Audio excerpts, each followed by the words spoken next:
Take the rest of the day off. You have fun with this one, John. Phillies got swept by the Pirates. It's Kincade and Salciunas here on 97.5 The Fanatic. This is Kincade and Salciunas. That's the first time the Phillies have lost 4 straight at Citizens Bank Park since 2022. You mentioned the stat just last week. 70-30. 70-30 in 100 games at home at Citizens Bank Park. And then right after you give that stat, they follow up with 4 straight losses at home for the first time since 2022. That's why baseball is a beautiful sport. That's why beautiful? sports are. Oh, yeah, man, it is. That's beautiful? Yeah, exactly. You and I have different opinions on beautiful. Kincade and Salciunas. John Kincade, Andrew Salciunas. 97.5 The Fanatic and 97.5thefanatic.com. And a good Monday morning, Philadelphia. I'm Andrew Salciunas alongside my man, John Kincade. Johnny, I hope you had a great weekend where you didn't waste your time watching the fight.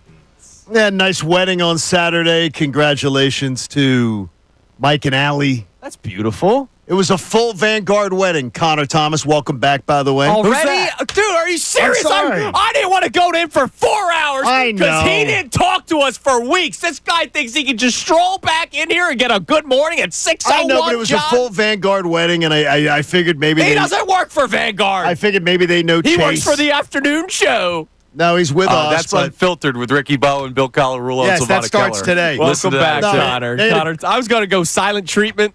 I know, you're giving him the old, he hits his first home run and nobody greets him. Yeah, exactly. No, it was a great day on Saturday, so I didn't get to see any of Saturday. I did see the 15, shortened game on my MLB app. I'm going to say this team isn't worth me raising my voice about.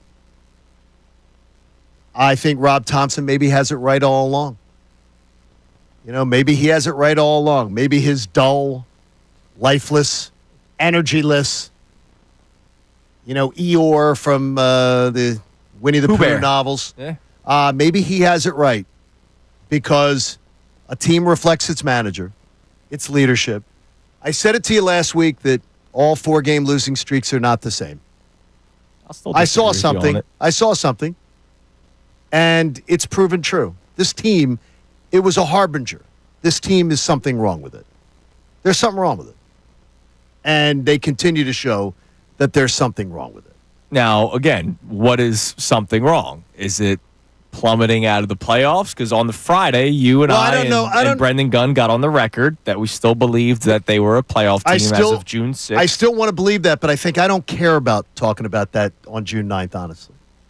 I care about talking about what I'm seeing right now. Yeah. And what I'm seeing about is one of the highest payroll teams in baseball playing like absolute crap, which is unacceptable. When the ownership has invested in the team. And yes, could they have done more in the offseason? Sure. Yeah. But they've invested in this team. When guys are allowed to do what they want to do because they're not told what to do. When Bryce Harper gets hit on the elbow, Bryce Harper doesn't want to go on the injured list, so he doesn't. So they play shorthanded for a week. And then we find out that his wrist has been injured, and he's been feeling that his wrist has been hurting him since May of 2024. Yeah, that's concerning. And he's been playing with it, and that maybe now we understand why this year we've been wondering, wow, this doesn't look like Bryce Harper. Yeah. Well, maybe it's because he's been playing injured all year long, but he's just allowed to. And last offseason, Bryce Harper just wanted to give it rest because he wanted to. So he's just allowed to. So now we're where we are. We're where we are. It is, again, the inmates running the asylum, a manager who I heard yesterday, I come in from, I fired up the grill. I come in and Ricky Bowe was on the television with Michael Barkan. And Christina goes, hey, guess what? Rob says there's going to be changes. Yeah. I heard that. I said, that's great. You know what Rob Thompson is? The fire in the building has gone to 3 alarms. And Rob Thompson has finally decided to go to see if he can grab a bucket of water. He finally has been moved enough to go, yeah, I think we're going to need to make some changes. We're going to have to finally do something. Yeah, maybe we'll do something here. They're lifeless. They're energyless. And they aren't giving the fans an honest effort. And I hate using the word effort. They're not giving the fans of this town. There are more fans that made the effort driving to Pittsburgh than the players on the actual field this weekend, where you get swept by the Pirates. And look, I want the audience to chime in on this, because last week when we did it was just like a sort of in-passing segment. It was in the 8 o'clock hour. You, me, and Gunnar all got on the record. Do we believe this team's still a playoff team? We all said yes. Sure. When I then did the follow-up question of, are they good enough to win the World Series, we all said no. And I feel like we've kind of been saying that since the season started, that the lineup as currently constituted. Yeah, right, because you still have the trade deadline. But it's a shame that they went into this season with that mindset that maybe come deadline time will improve, instead of just using this past offseason or last year's trade deadline or the previous offseason to try to improve, instead of tripling down on certain areas like your center field issues, bringing in another left-handed bat, Max Kepler, who hasn't been relevant in 6 years, getting older in a lot of positions, having guys that just slap singles all over the field. They could have improved on that multiple different times, and yet here we are now relying on another trade deadline in a month and a half. But I want the people to chime in and give their answer. Get on the record today on this Monday, June the 9th. Do you believe the Phillies are making the playoffs? If so, we can talk about it. If not, I want you to explain why, and I will have a follow-up question for later on this hour about the trade deadline. Because if people think right now they're not going to make the playoffs, what's the point? I can tell you right now, I'm not investing in this bunch. I'm absolutely out on mortgaging top prospects to try to improve this crew. Absolutely not.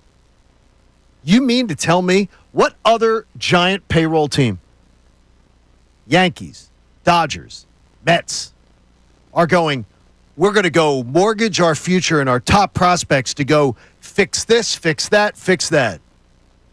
No, absolutely not. This team is not worth doing that. It's not worth going into purgatory for a 4 or 5 year period because you put all your chips in the middle of the table. For this crew, for what we've watched, the last year the last year of baseball we've watched. Yeah. Are you kidding me? Well, remember I brought it up at one point in April, right? Since June, sure, they were playing 500 baseball. Now, of course, they then got hot in May, and it was a fun month. And then they still are, though. Toward the end of May, and now so far through June, it's not been fun. So we'll react to this series, and we'll react to a lot of baseball and Phillies. But I just want to say this now: keep a close eye on these next 3 games against the Cubs. You're back home, and you just got swept by the Pirates. To me, tonight and these next 3 games against the Cubs, I am keeping a close eye on how they respond. Because when they had their loss to the Braves and then get swept by the Brewers, remember, they bounced back game 1 against the Blue Jays, the 6-run spot in the first inning, and everything looked great. And then they lose the next 2. And you're going, all right, they're in a bit of a rough patch. Here is the Pirates series to get right? Have a couple of good wins. Skeens, that's going to be a tough outing. We know that's going to be a tough game. But games 1 and 2 against this Pirates team, against Bailey freaking Falter, maybe the offense comes to life a little bit, regardless of Bryce Harper being in the lineup or not. The Pirates are that bad, right? The Brewers are a better team than the Pirates. The Pirates suck. So this should be the series where you take 2 of 3, and hopefully you can get right. They got swept, John. Well, I heard it last week, though. Swept. I heard it last week at Toronto. Well, they're playing Toronto, but, they're without Harper. Are you freaking kidding me? Take Harper off the Phillies. They're still better than Toronto. They're better than the AAA Pirates. AAA at best. Yeah. And they people got swept. We're without Harper. No, did anyone say the Harper yes. excuse for? Okay. Yes. How then about that's don't say that. I heard it on the Phillies postgame show. Without Harper. Remember, without Harper. Look, I get it. Are you freaking kidding me? me? You know what? I said it last week. Playing a AAA team. But when it's the Pirates, you don't even mention it. You don't do that. Don't mention it. So this is the upcoming series of the Cubs, a playoff team in your building, where you're more comfortable. Man, I'm going to learn a lot with how they respond. And we're going to learn a lot. All right, coming up next, this series, perfect display of shortcomings with this baseball team. We'll go through some of those next. It's Kincade and Salciunas here on 97.5 The Fanatic. Mike Missanelli. You can't do anything about physical errors.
Kincade Salciunas, 97.5, The Fanatic. All kidding aside, welcome back, Mr. Thomas. Thanks for having me, boys. It's good to be back. Yeah. As the positive voice of the Phillies, have fun.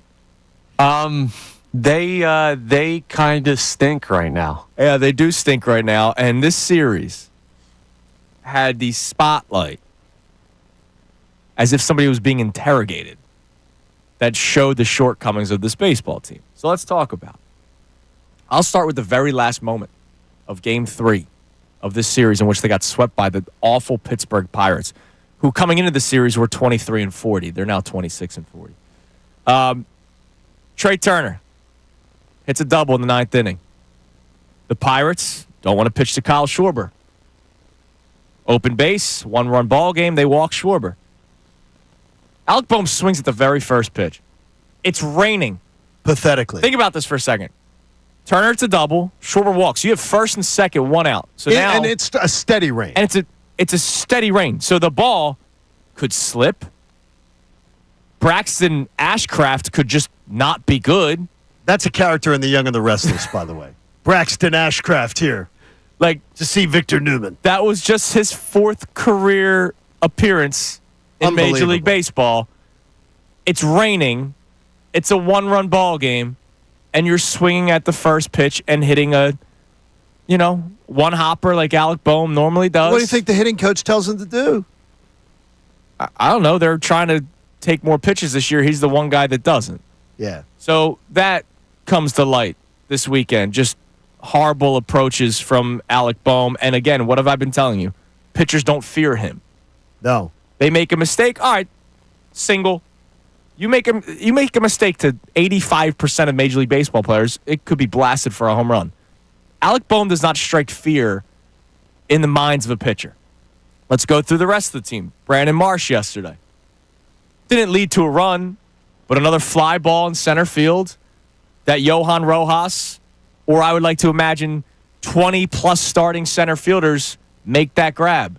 Doesn't have to end up on his ass to try to catch it. He ends up on his ass. Got to slide to try. Has to end up on his backside to try to catch a ball. Because he can't judge baseballs off the bat because he's not that good of a center fielder. And once again, the ball drops, and it's a hit. Again, didn't lead to any runs, but what do you always say? It doesn't matter till it matters? No, it doesn't matter till it matters. Max Kepler stinks, but their platoon idea is Weston Wilson. How many times do I say you can't platoon when both options aren't good? Like, it's a great idea to try to play the numbers game. All right, this guy's better against left-handed pitching. This guy's better against right-handed pitching. But if they're both not that good, Max Kepler's hitting .208 now this season.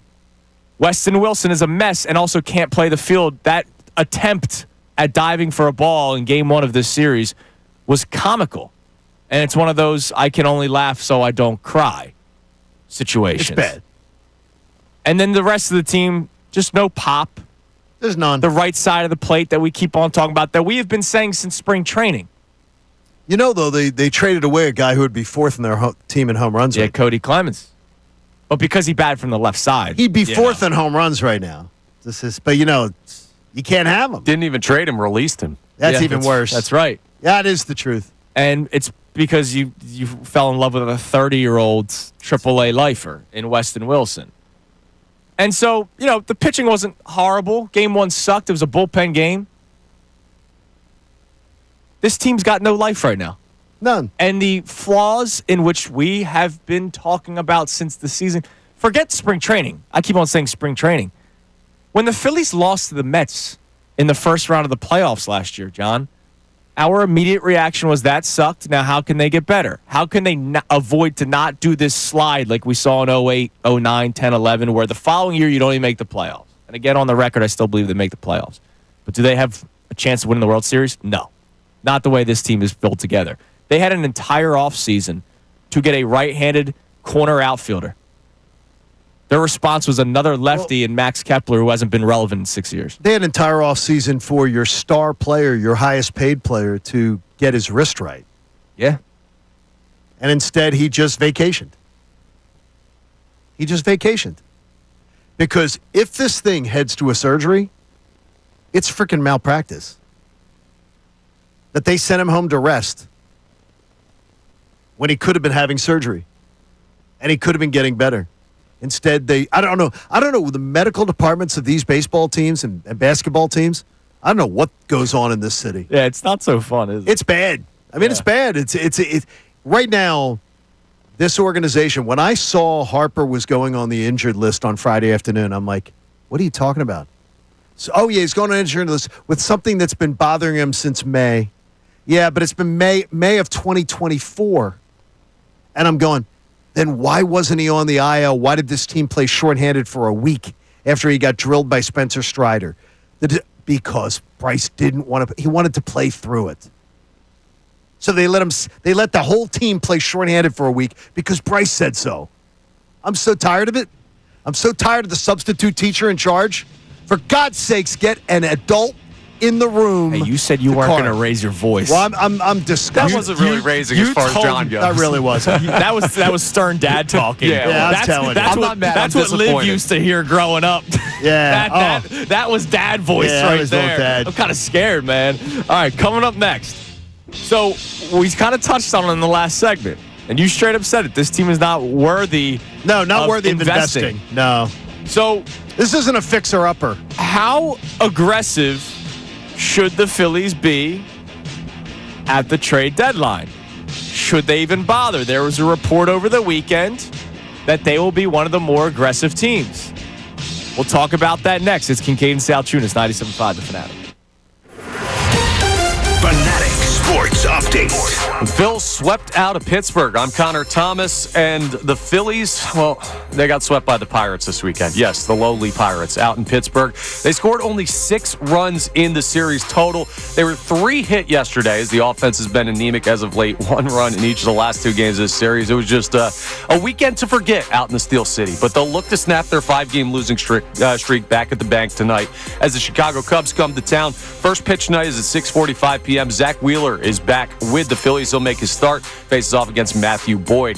The Eagles start their mandatory minicamp tomorrow as preparation for the title defense season continues. We'll keep you updated on news out of camp over the next couple of days. And in basketball, the Thunder evened up the NBA Finals at 1 game apiece with a 123-107 win over the Indiana Pacers. Game 3 is on Wednesday. You can hear all of those games right here on The Fanatic. This update is brought to you by Groundworks, your expert for basement waterproofing and foundation repair since 1997. Book your free inspection at groundworks.com. I'm Connor Thomas on the home of the NBA Finals here in Philadelphia, 97.5 The Fanatic and 97.5thefanatic.com.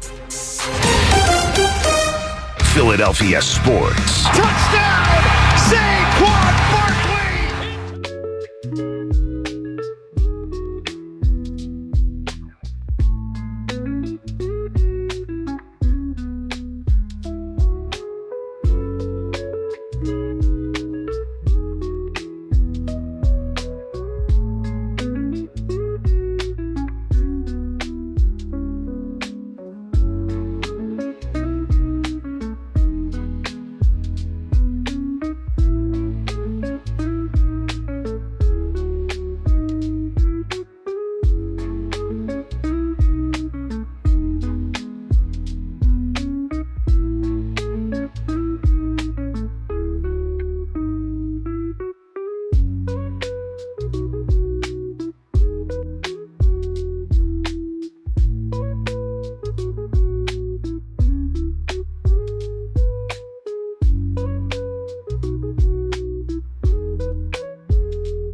Kincade and Salciunas, 97.5 The Fanatic on a Monday morning.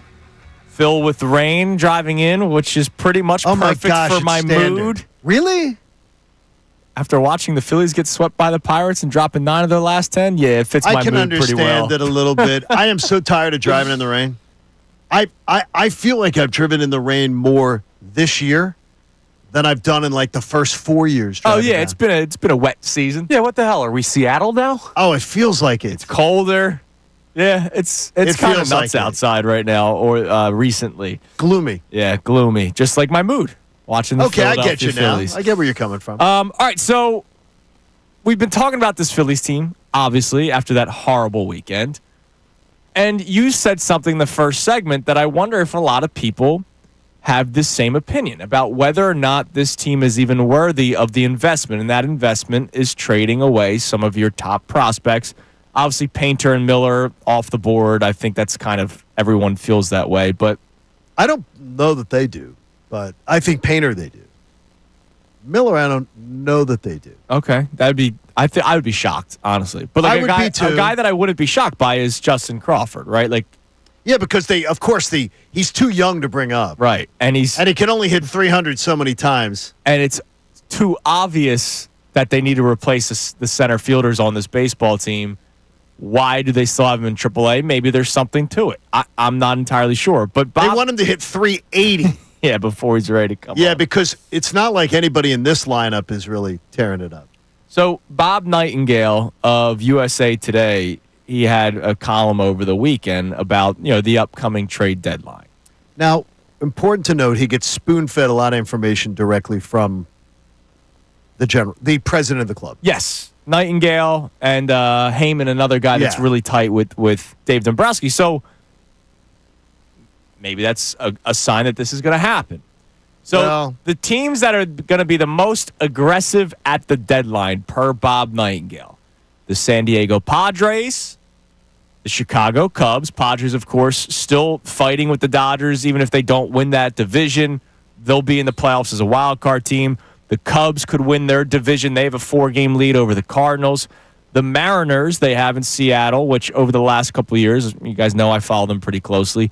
They have not been aggressive at the trade deadline, and their fan bases have killed them for it because they've Sure. had good teams. And your Philadelphia Phillies, which, by the way, they have at the top of the list. And the areas that they want to address, bullpen, and center field. Now, did you or not? You were working yesterday. Did you see my tweet on this yesterday? I did. That this is said every year, and it doesn't really I went back and looked. Simple Google search. And even some of these same reporters said this exact same thing in 2023 and 2024. The Phillies are expected to be aggressive at the trade deadline. Right. What were the Phillies at the trade deadline? They were about as inspiring as a Rob Thompson inspirational TED Talk. Oh, then Estevez. I did like that move. Yeah, but they weren't aggressive. I got you. Now, one thing yesterday, too, a top 86 prospect was not moved last year. Like, top prospects weren't moved last year at the trade deadline in baseball. Okay. Little prospects were moved, but not a lot of big prospects were moved. But the Phillies were not aggressive in either of those years. But both of those years, Major League Baseball insiders were telling us, Dave Dombrowski, right. you know Dave Dombrowski. He's gonna be a riverboat gambler, baby. He's gonna be out there and he's gonna be aggressive. And he was asleep at the wheel.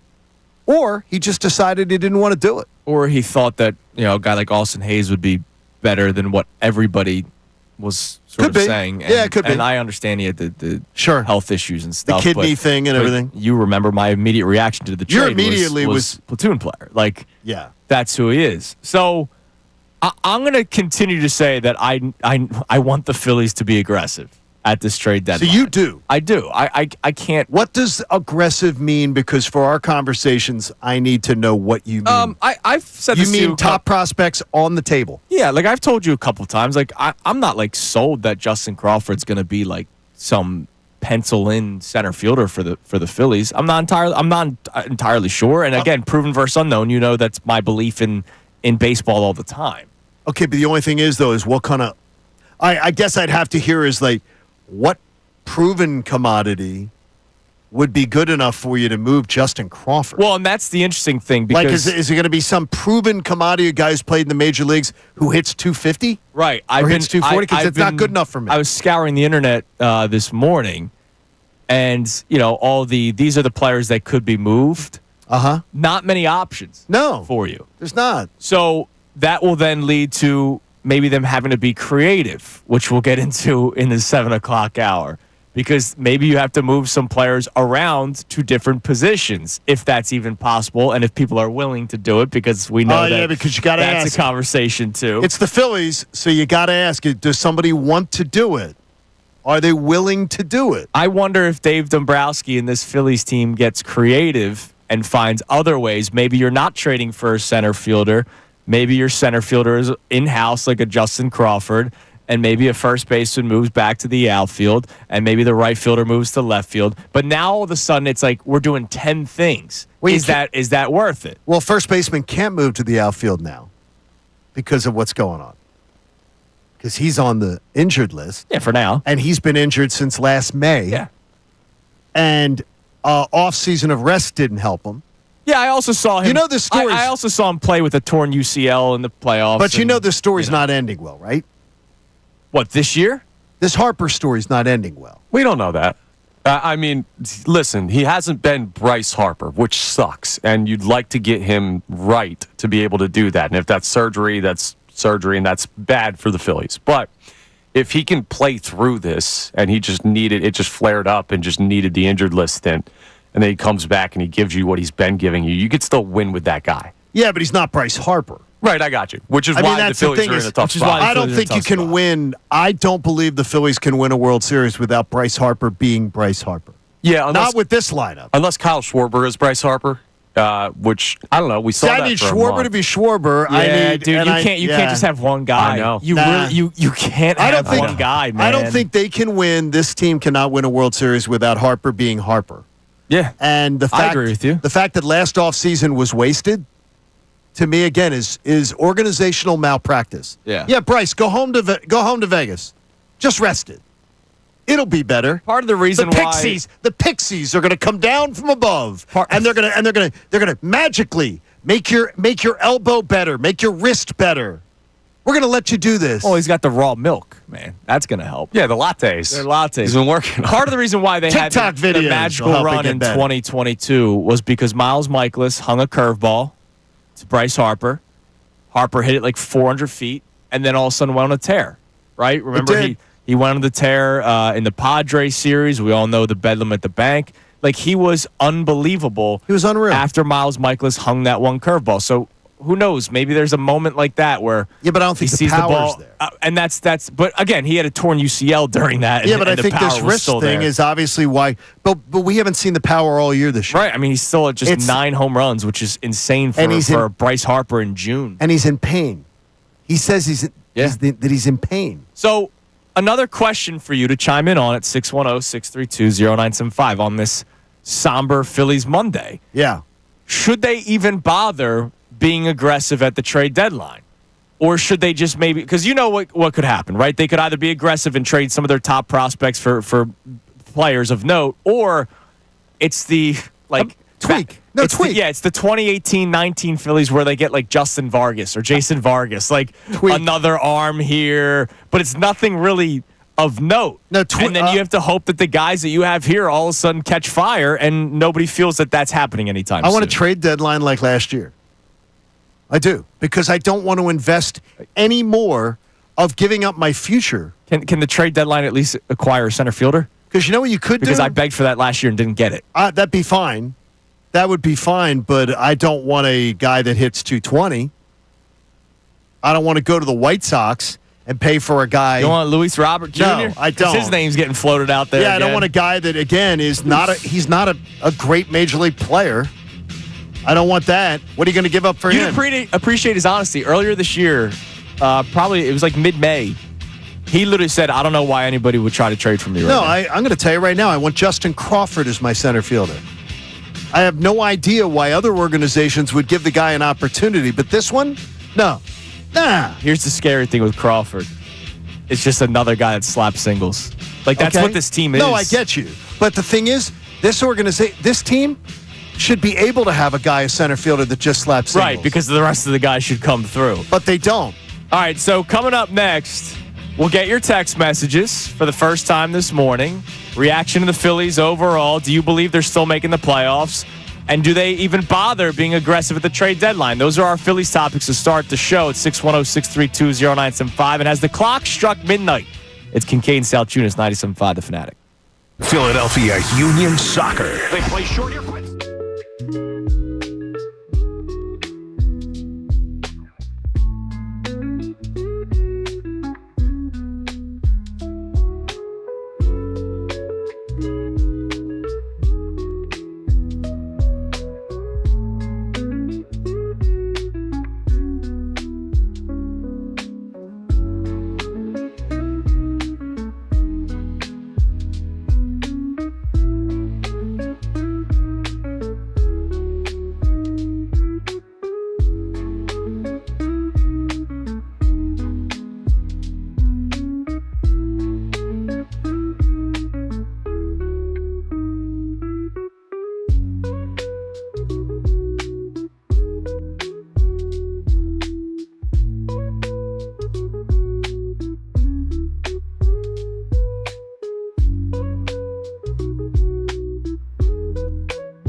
The Fanatic during the commercial break. I was eating a little bit of a treat. How's that? Well, it's delicious. I brought Raisin Bran Crunch to the attention of John Kincade. I never have tried it. On post-show headlines. It is a great cereal, severely underrated cereal. Not just the Raisin Bran, the Raisin Bran Crunch with the granola mixed in. It was a little sweet for me. A little sweet because I didn't eat sugar cereals growing up. A little sweet. I liked it. I don't think it would be a go-to for me, but I would definitely try. It's healthy sweet, John, because it's raisins. But it's not really healthy. It's better than Fruity Pebbles. Oh yeah, that's for sure. Well, it's better than Fruity Pebbles. Yeah, I was a big Raisin Bran. Or what did you say your mom bought you? Oh, like Fruity. When she bought you the knockoff, Colored Rocks or whatever. Colored Rocks. Yeah, because we always shopped off brand stuff. You'd buy the knockoffs, which is good. Saving money, man. Save you some cash. And plus, they all taste the same. They just have weird names to it. Betty bought the knockoff Oreos sometimes. Hydrox, they were called. I mean, they were. That sounds horrible. They were horrendous cookies. It sounded like medicine. I use those for my laundry. Yeah, you two have never. Was it hydrogen peroxide? Isn't that a thing? You two have never even heard of Hydrox cookies, have you? I've heard them talked about. I've never heard of them. Think of an Oreo. Think of thinner than an Oreo. So less cream, less cookie. And I swore when you touched them, they felt wet. Like, I guess the chemicals were starting to break down. You're really selling it. Inside the package. No, I just think, no, you don't. You do not want to try them. Yeah, no, that sounds gross. Sounds like the Phillies weekend. I'm sorry to our sales department who may have been working on the Hydrox endorsement. Damn, you're right. They're going to be pissed. But I would not have done the Hydrox endorsement. All right, so before we get to our text messages, you believe the clock has struck midnight on who? Brandon Marsh? Well, Brandon Marsh, that clock's been broken for a while. Yeah. But the Phillies refuse to see it because they've still got a giveaway item in 35 days. Yes, they do. Yes, they do. I'm telling you that. I don't think you're. Now you're buying into it. But now you're believing it, right? I never said you were crazy. No, I know. Said it. I said if that's true, everybody should be fired. But I don't think you're that crazy when you say it. Brandon Marsh basketball jersey giveaway day. Maybe he's good at people are obsessed with him for all the wrong reasons. But maybe he's good at basketball. Maybe. So maybe that could be. Maybe there is a use for it. He's athletic. It. He's probably got some hops. Oh, he does. I mean, I'm sure he does. I watched him play high school football. Yeah. So I could see that.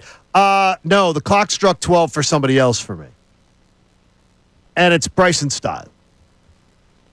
In general or in the leadoff spot? No. In general. I've got another 3 months of it. I'm willing to give it to the end of the year. But right now, I'm at the point of, unless I am moved, he would not, in my mind, be part of the long-term plan here. I've seen enough. I've seen enough. He's had enough shot here. He's had enough opportunity. He's been given. He is what I think he is. Yeah, and I think he's not as improving. A great defensive second baseman and a guy that fantastic. And a guy that should hit toward the bottom of your order. I'm fine with him. They can't afford him. The problem is now. He's their leadoff hitter. Correct. Well, the one thing is, though, is horrible.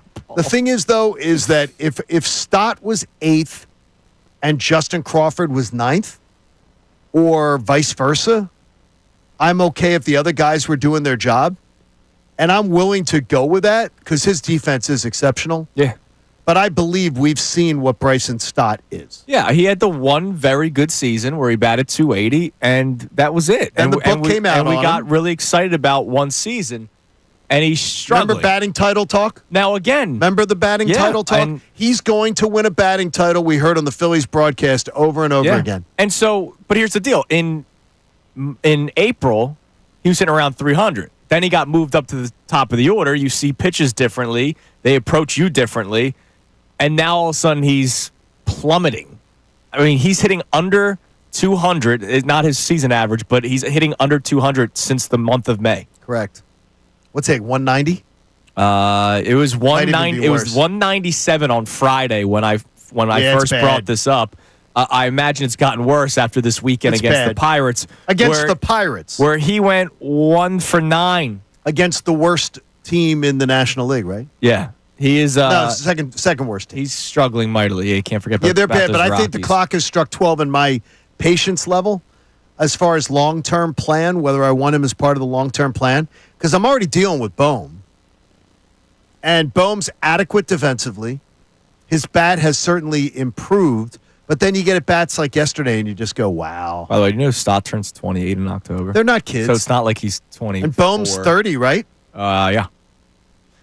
What do we got on the text line this morning, This is Connor? the oldest daycare in America. Well, that's why the daycare was done this year. Yeah. And now people are saying that's part of the reason why they look miserable. Oh, yeah. Because they're not allowed to have sure fun. it is, yeah. Yeah, what we got? Actually, we have a couple people looking on the positive side. Don from Blackwood says, trade deadline. Everyone but Wheeler, Sanchez, and prospects are for sale. Rebuild the whole team. Oh, that's Okay, that's so he's positive. going. Yeah. That's positive. Yeah, people are not happy right now. I don't know if this is a rebuild situation. No, it's not a rebuild, but it's not. But I do not want them to invest big in trying to push this team across the finish line. And it could, and not rebuild like, Not 10 rebuild. years ago. Not for a the Flyers Phillies. rebuild. But we did say, remember, what was my takeaway after spring training? When I heard the starting lineup, because Wheels That you does thought- the public address announcement at Baycare. How much longer do we have to see this? I thought this was the last year of this core. Of this core. Harper Turner not going anywhere, right? You hope Schwarber's back, but they've been trying to trade Castellanos. Schwarber's a free agent. JT Realmuto's a free agent, even though Jason Stark said the Phillies are obsessed with him. Here. Can I? By the way, I heard something on this radio station this weekend, multiple times. What we got? From callers. Might even been with Mike Gill. I think one of them was with Brendan Gunn. One of them may have been with Silvana. Multiple callers. Well, I think we trade Nola. Let me give everybody a little headline. Aaron Nola was a free agent. The market for Aaron Nola was not brisk. It's what, 2 teams? The market for, no, it was 4 teams. 4 teams. And then when Aaron Nola got down to it got down to, and I can tell you flat out, the Braves were one of the teams that was heavily in on Aaron Nola. The Braves would not go more than 4 years with an option year. That was based on incentives. The Phillies went 7 years. Nobody is taking that contract without the Phillies eating it. So saying trade Nola. Just get rid of him, yeah. You're thinking that Nola is going to be. Baseball people did not want to give him that contract. So I don't know where people think trading Nola is going to be a way that you're going to build back your team. Nobody wants that contract, folks. Nobody wants it. Since the start of May 1st, you're right on the money. Bryson Stott is hitting 190. I may have stolen that from Jeff Kerr. Okay. I may have seen it. I thought I saw it yesterday. Maybe Jeff Kerr stole from me on Friday. How about that? No, Jeff Kerr always is updating. No, he's great. All right, coming up next, we'll check some more text messages. But also, how creative could Dave Dombrowski and the Phillies get? We'll spend some time talking about potential lineup changes. And then we'll spend some time about potential position changes. It is Kincade and Salciunas on this Monday morning, 97.5 The Fanatic. Fanatic Sports Update. A nightmare series for the Phillies. I'm Connor Thomas, and the Phils were swept by the Pirates out in Pittsburgh over the weekend, scoring only 6 runs in the series. They were 3 hit yesterday. Now, it was Paul Skeens, but the offense was just anemic throughout this entire series, and they're now on a 5-game losing streak. Now, they'll get a chance to snap that tonight, but tougher opponent. The Chicago Cubs come to the bank for a 3-game series. First pitch of Game 1 is this evening at 6:45. Zach Wheeler back with the team. He faces off against Matthew Boyd. So good to have Wheeler making a start. Maybe that's just what the Phils need right now. The Eagles start their mandatory minicamp tomorrow as preparation for their title defense season continues. We're going to keep you updated on all the news out of that minicamp over the next couple of days. And in basketball, the Thunder evened up the NBA Finals at 1 game apiece. 123-107, comfortable win over the Pacers. Game 3 of that series is Wednesday. You can hear all of those games right here on The Fanatic. This update is brought to you by Macy's Backstage. What will you find at Macy's Backstage? How about essential warm weather styles, $30 and under, like dresses, shoes, and bags, men's and kids' looks. Find the latest trends, new arrivals, and great prices at a Macy's Backstage near you. I'm Connor Thomas on the home of the NBA Finals in Philadelphia, 97.5 The Fanatic and 97.5thefanatic.com. Vacation? Business trip? Don't worry. You can.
on Kincade Salciunas 97.5 The Fanatic. At least it's a championship Monday, Johnny. At least we got that going. Okay, at least we get to smile about that. We do have a team in this town that is handling their business, and this team can get it cleaned up. And we're 87 days till the Birds opener. Love that. That's Brent Selleck, right? Yes. Yeah. It's good work. That's by Brent you. Selleck. I saw Brent's Tomorrow will be Reggie Brown. saw Brent's 86. lovely in-laws. I see them often. Hang on, you got Wonderful Reggie Brown people. over Zach Ertz? Yes. What? Man. No.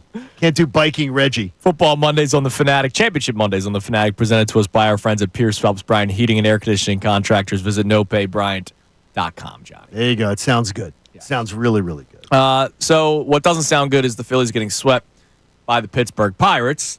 And so we'll get some more text messages here. But in a few minutes, I do want to talk about how the Phillies could maybe get creative because they need to try to think of every possible option, right? We've talked about the Trey Turner and the position changes. Yeah. Maybe there's multiple position changes. Maybe there's multiple lineup changes. Wait a minute. Now, no, We could go back to an old lineup that some of us don't like. Okay, but I thought of this is that this is again, and I'm just going to bring this to you because Arlo's asking from Twitter. I thought that moving players in season was something that was going to traumatize or potentially derail the season.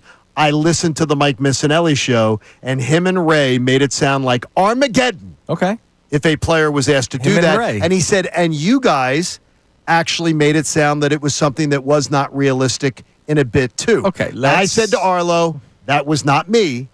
I never said that. Let's always be careful with saying things and maybe not hearing it clearly the first time. I never said that you can't change positions. All I'm saying is what Dave Dombrowski has told everyone publicly that they are worried about the mental of Trey Turner. No other player, Trey Turner.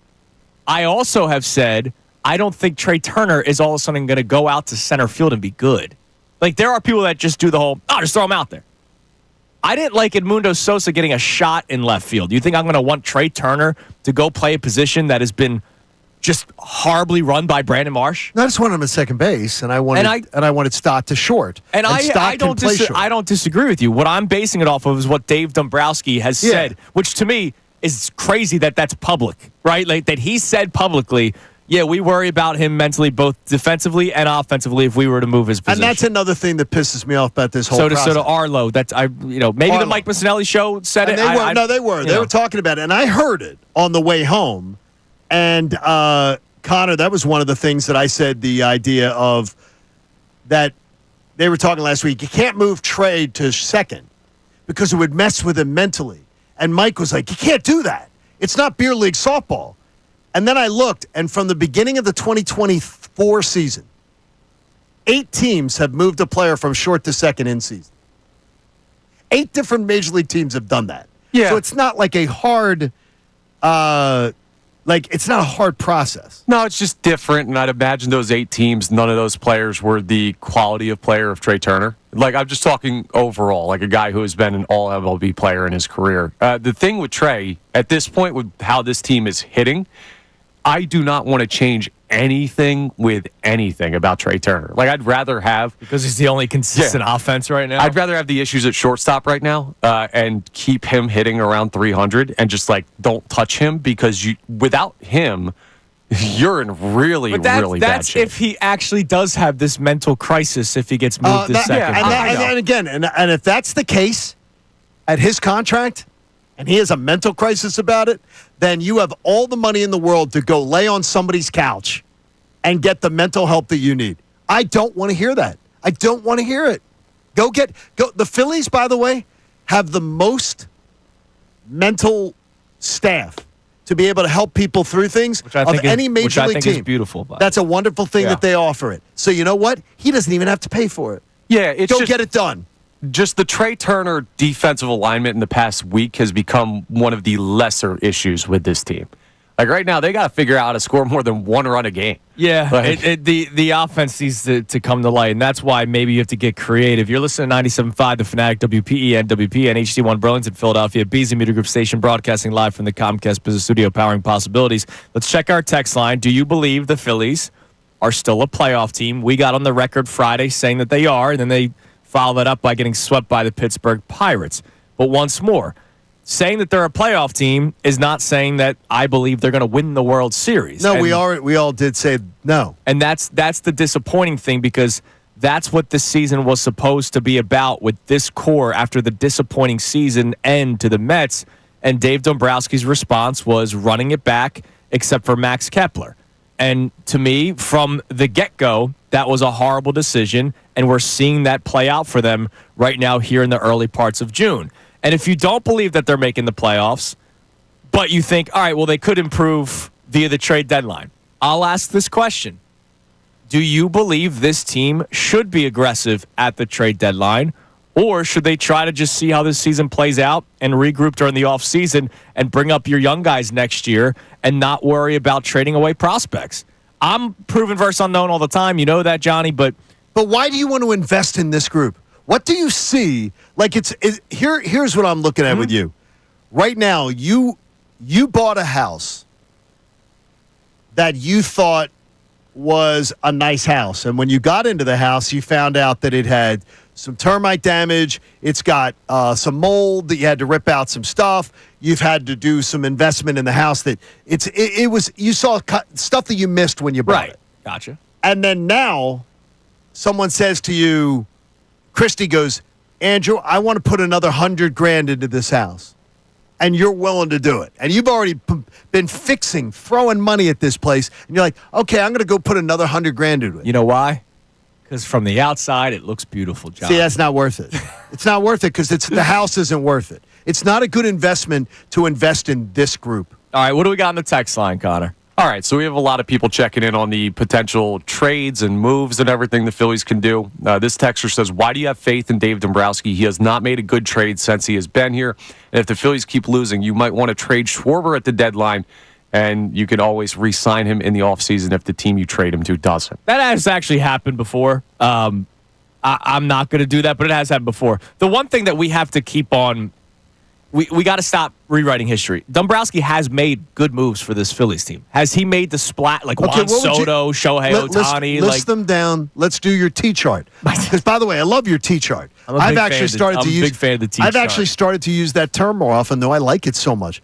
Okay, well, do your T chart with Dave Dombrowski. Estevez was a good addition. And then, but then again, he doesn't get a good grade for that because he kept him for 2 months. I'm talking about the season that he acquired him for. Because again, the texter said he's never made a good. No, I like Estevez, and then he gave him. Estevez was a good trade, but then he didn't have the awareness to sign him. Correct, I got you. But in terms of what the texter is asking or is saying or stating, Estevez was a good addition at the trade deadline. Okay, David Robertson was a good addition at the trade deadline. He just doesn't need to be celebrating home runs by jumping up and down. Oh, that was in the bullpen. Come on. And then all of a sudden getting hurt. That was a freak injury. Edmundo Sosa was a quality addition for what this team needed at the time. Because at the time, Bryson Stott they did not trust him. Well, I got you. Now. Remember Bryson Stott, the two of them platooned, and I thought that was a good addition. Now, I hated the trade for Austin Hayes. As you know. Did, and you were on record. Not just the player they acquired. I thought they gave up on Sir Anthony Dominguez too early. I do not like the lack of addition with the back end of the rotation last year. Okay. So that wasn't even a trade. Nothing happened. Okay, so think of what you just said, though. I'm not saying he's been perfect, but to say he's never made a good move is wrong. Wait a minute, though. You've told me about a 2-month reliever. You've told me about an optional left fielder. You've told me about a reserve infielder. He didn't address the biggest issues. And more importantly, when you fix a problem, you're supposed to fix it. He goes every single trade deadline and goes and uses prospects, buys relievers, and then doesn't have the foresight to keep them. The risk of these trades is a lot of these guys are on expiring contracts. But he doesn't have the foresight to keep them. He should have kept his step. I mean, look, we talked about one of them. We talked about this a million times. Right. All right, so one thing that we're going to have to start thinking about is being creative. So in the next segment, we'll talk about position changes, but lineup changes. The Bryson Stott leadoff experiment should have ended a week ago. Seriously, is he his outs are so weak right now. So Ray Dunn, I was listening to him on my way home yesterday after I did my ESPN shift, and do you know that Bryson Stott I think he said, since May when he became the leadoff hitter, is third worst in OPS out of all leadoff hitters in Major League Baseball. And he's like bottom 20 in all of baseball from the 7th inning on. And of course, when you're a leadoff hitter, you get more chances to bat, right? That's the whole Kyle Schwarber argument. He's been abysmal since moving up there. But now, people love his walk-up song. We could sing it. Now, I'm not sitting here today saying they got to go back to the Schwarber thing. I'm sure there will be people that will say it. I would like to see them try the Turner thing on a consistent basis. Try it. They did it for 14 games 2 years ago, and then we never saw it again. And this year, they've only done it against left-handed pitching. He has been your best hitter. Just give it a shot. You're moving him up from 2 to 1, so it's not like the game is totally changing for him. It's not like he's going from 8 to 1. But is he mentally going to be okay? He's batting leadoff this year. No, I mean, I just want to make sure that it's not going to throw anything off with him. Well, I don't want to make anything to bother him. I mean, he's literally been batting leadoff this year. I know. I just don't want anything to bother him. I understand that you're going to keep on making that joke. He has been batting leadoff this season. Okay, I just want to make sure. We might need the support puppies to come into the clubhouse. Here's the issue. Who bats 2? You don't have anyone to put in that spot. Well, if his wrist doesn't fall off, Bryce Harper would be your 2 hitter. Yeah, but you don't have him right now, so you can't make that move. Well, then you can't keep losing. Like, you can't just go, but Bryson Stott. Yeah. Because he makes sense, because he's a mold. Like, just because you're the mold of a leadoff hitter does not mean you should all of a sudden be the leadoff hitter. So then, if you're saying you can't do Turner first because Harper's batting behind him, which, by the way, Schwarber has batted second behind Turner this season, what, are you going to do the Schwarber leadoff spot thing? I would do that. That's what I would do if I was going to make the change. Oh, my gosh. I hate it. Because he's not protecting anybody from cleanup right now without Bryce in the lineup. So I'd have Turner, Schwarber, 1-2. Whichever way you want to do that. And then I guess the rest of the lineup fend for yourself. I don't know. They're not great right now. And that's why your boy Max Kepler was a horrible decision. That's why Brandon Marsh kills this team. Not having a right-handed power bat and thinking that JT Realmuto was going to all of a sudden find it again when he's caught so many innings, right? This is not a disrespect to JT Realmuto. It's just that's the catcher position. Unless you're Salvador Perez, not many catchers are still driving the ball in their early to mid-30s because they've caught so many innings. Their legs, they just don't have it anymore. And running it back was just such a stupid decision. So coming up next, can they get creative in the field, which could then open up different possibilities for trades? I'll explain more. We'll dive into this coming up next. Your text messages as well. It's 610-632-0975. It's Kincade and Salciunas, 97.5 The Fanatic. We want to hear from you. So text us at 610.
97.5, The Fanatic. We prefer Wawa. On Championship Monday, presented to us by our friends at Pier, Phelps, Bryant Heating and Air Conditioning Contractors. Visit nopaybryant.com.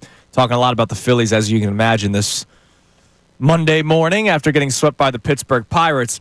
And so trade deadline talk is going to be happening, obviously, in the next coming month and a half. And we've been discussing so far this morning whether or not they're even worthy of getting rid of some of your top prospects. Again, maybe not an Andrew Painter, but maybe somebody that's 4th or 5th or 6th on your list. Are you willing to move on for somebody that can solidify center field for you? Or maybe a couple bullpen arms because they desperately need it. I also wonder, John, if there's a way that they could get creative. And like what? The reason why I bring this up is because I saw a video from On Pattison, and Sanfilippo posted it when he was in Pittsburgh, of Bryce Harper shagging fly balls in right field. Now, the day he went on the IL. Right. Now, he wasn't throwing the ball back because the wrist. So could this have just been he wanted to be on the field because his buddies are out there? Maybe. Or he's staying fresh, seeing fly balls and whatnot in his former position in right field. If you remember, there was the quotes from Bryce Harper during the beginning of the season where he talked about how he was willing to move back to the outfield. It's very kind of him to be willing to do that. If the Phillies wanted to go after a guy like Pete Alonso, who, by the way, Johnny, is now hitting .301 this season with 17 home runs, 61 RBI, and he bats right-handed, which is a major issue that this Phillies team is dealing with, that they don't have any pop from the right side, which was talked about before the season even started on these airwaves. They could have desperately used a guy like Pete Alonso, whether we think he's a goober or not. The way he plays baseball is the way this team needs it. That obviously is not going to happen. He's with the Mets. That's not changing. Could there be a chance that Harper moves to right, Castellanos moves to left, Crawford gets called up and is your center fielder, and we can finally part ways with the experiment that is Brandon Marsh? So now your outfield is Castellanos in left, Crawford in center, Harper in right. So now you have the infield to try to figure out. You could either get a first baseman who could swing the bat pretty well, because those moves actually happen every offseason, right? It might not be the best player in the world, but a guy that can be in the middle of your order and swing for power, and that's pretty much all he does. Like, I think of a Josh Bell, right? Like, he gets moved every year, right? Switch hitter that bring some pop to your lineup. Or if they're still so inclined to keep Alec Bohm, Mr. Singles, he goes to first base, and then you could try to trade for a third baseman.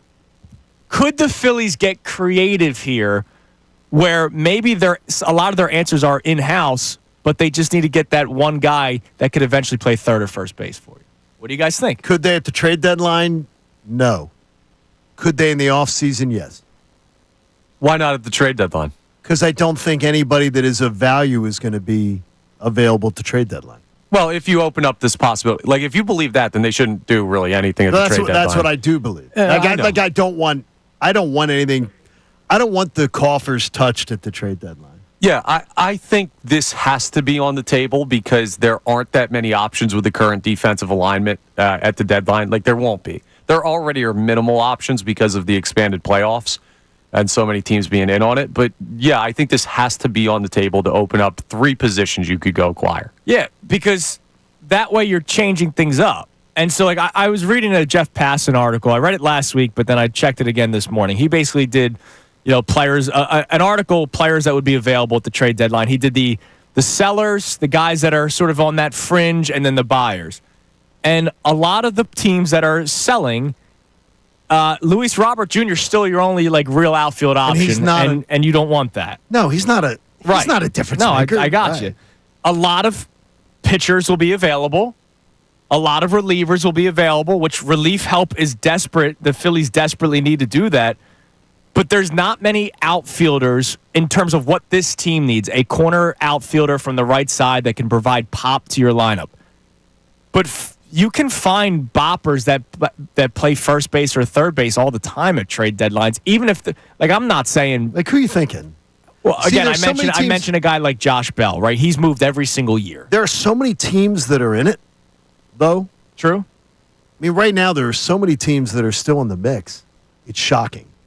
Like, there's It's a deep pool. There's very few teams that are just dead on arrival. And I don't know how many players on those teams are truly difference makers. The bad teams are really bad. There's not a lot of their carcass that I really want to even pick. Like the White Sox, the Rockies. The Rockies have Jake Bird, who's a good reliever, but again, that's their relief help. I wonder if there's a way where they can get creative, and I think that might even be the best option. Like, I know the Cardinals are playing good baseball, so the Nolan Arenado dream, I think, is dead once again. The Zach Levine of Major League Baseball for me, because I've been trying to trade for him for like the last 5 years.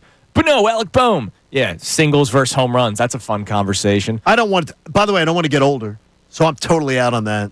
You're totally out on it? I'm totally out on getting another old guy? Another old guy to this lineup who makes a lot of money? No, out. I am totally out. No, I'm not doubling down on an old team. He's an immediate improvement to third base. I don't care. Offensively and defensively. Is he making them win a World Series? No. Come on. No. If he's not anybody who's going to make an impact where it's going to help this team potentially win a World Series this year or down the line. Nolan Arenado? For God's sakes. Well, again, he's not even going to be available because the Cardinals are winning games again. And it's not a place for mom. We're not trying to, it's not the Golden Girls. For God's sakes. This is when we won another. What's Nolan Arenado? 35? Let's see how old Nolan Arenado is. 35-year-old? He is 34, John. Oh, geez. Yes, I'm sorry. Oh, he's young. Spring chicken. Yes. And he was born in April, so he's a young 34. John, he's a young 34. Oh, my gosh. He hasn't even entered his prime yet. Oh, my gosh. But I wonder if that's an avenue where all of a sudden it's a major facelift. It's the same face. It's just lifted. And then you acquire a little bit of Botox with a corner infielder. I got to tell you. Because you've had a facelift recently. That's what the lady asked. Oh, Connie, you missed that. Lady said, someone thought you got work done? She goes, John, I got to tell you look fantastic. She goes, but I got to ask, did you have a facelift? Multiple times. She goes, you can just tell me. What'd you say? I said it was amazing. And she's sweet. No. She listens to the show. She watches on YouTube. And she watches post-show headlines. So she goes, you look fantastic. Yeah, someone I said, asked no. if I had a face drop. No, I've had my backside beaten by personal trainers and working hard and diet and exercise. All right. The old-fashioned way. We'll get some text messages, some calls. We'll also get into some Eagles talk. Or should I say a former Eagle that needs to stop talking? It's Kincade Salciunas, 97.5, The Fanatic. Fanatic Sports Update. The Phillies skid continues. I'm Connor Thomas, and the Phillies were swept by the Pirates out in Pittsburgh over the weekend. They only scored 6 total runs in the series. They have lost 5 straight. Yesterday was a rough one for the offense. 3 hit. Now, it was Paul Skeens, but still, this offensive issue, it's been ongoing for the past couple of games. They're going to look to snap that 5-game losing streak back at the bank tonight, but the Chicago Cubs come down. They're playing darn good baseball. First pitch is at 6:45 p.m. Zach Wheeler back with the team. He'll face off against Matthew Boyd. The Eagles start their mandatory minicamp tomorrow as preparation for the title defense season continues. We'll keep you updated on news out of camp over the next couple of days, folks. We always have the Eagles. And in basketball, the Thunder evened up the NBA Finals. 1 game apiece now with the Pacers. A 123-107 victory for Oklahoma City. Game 3 is Wednesday. You can hear all those games right here on The Fanatic.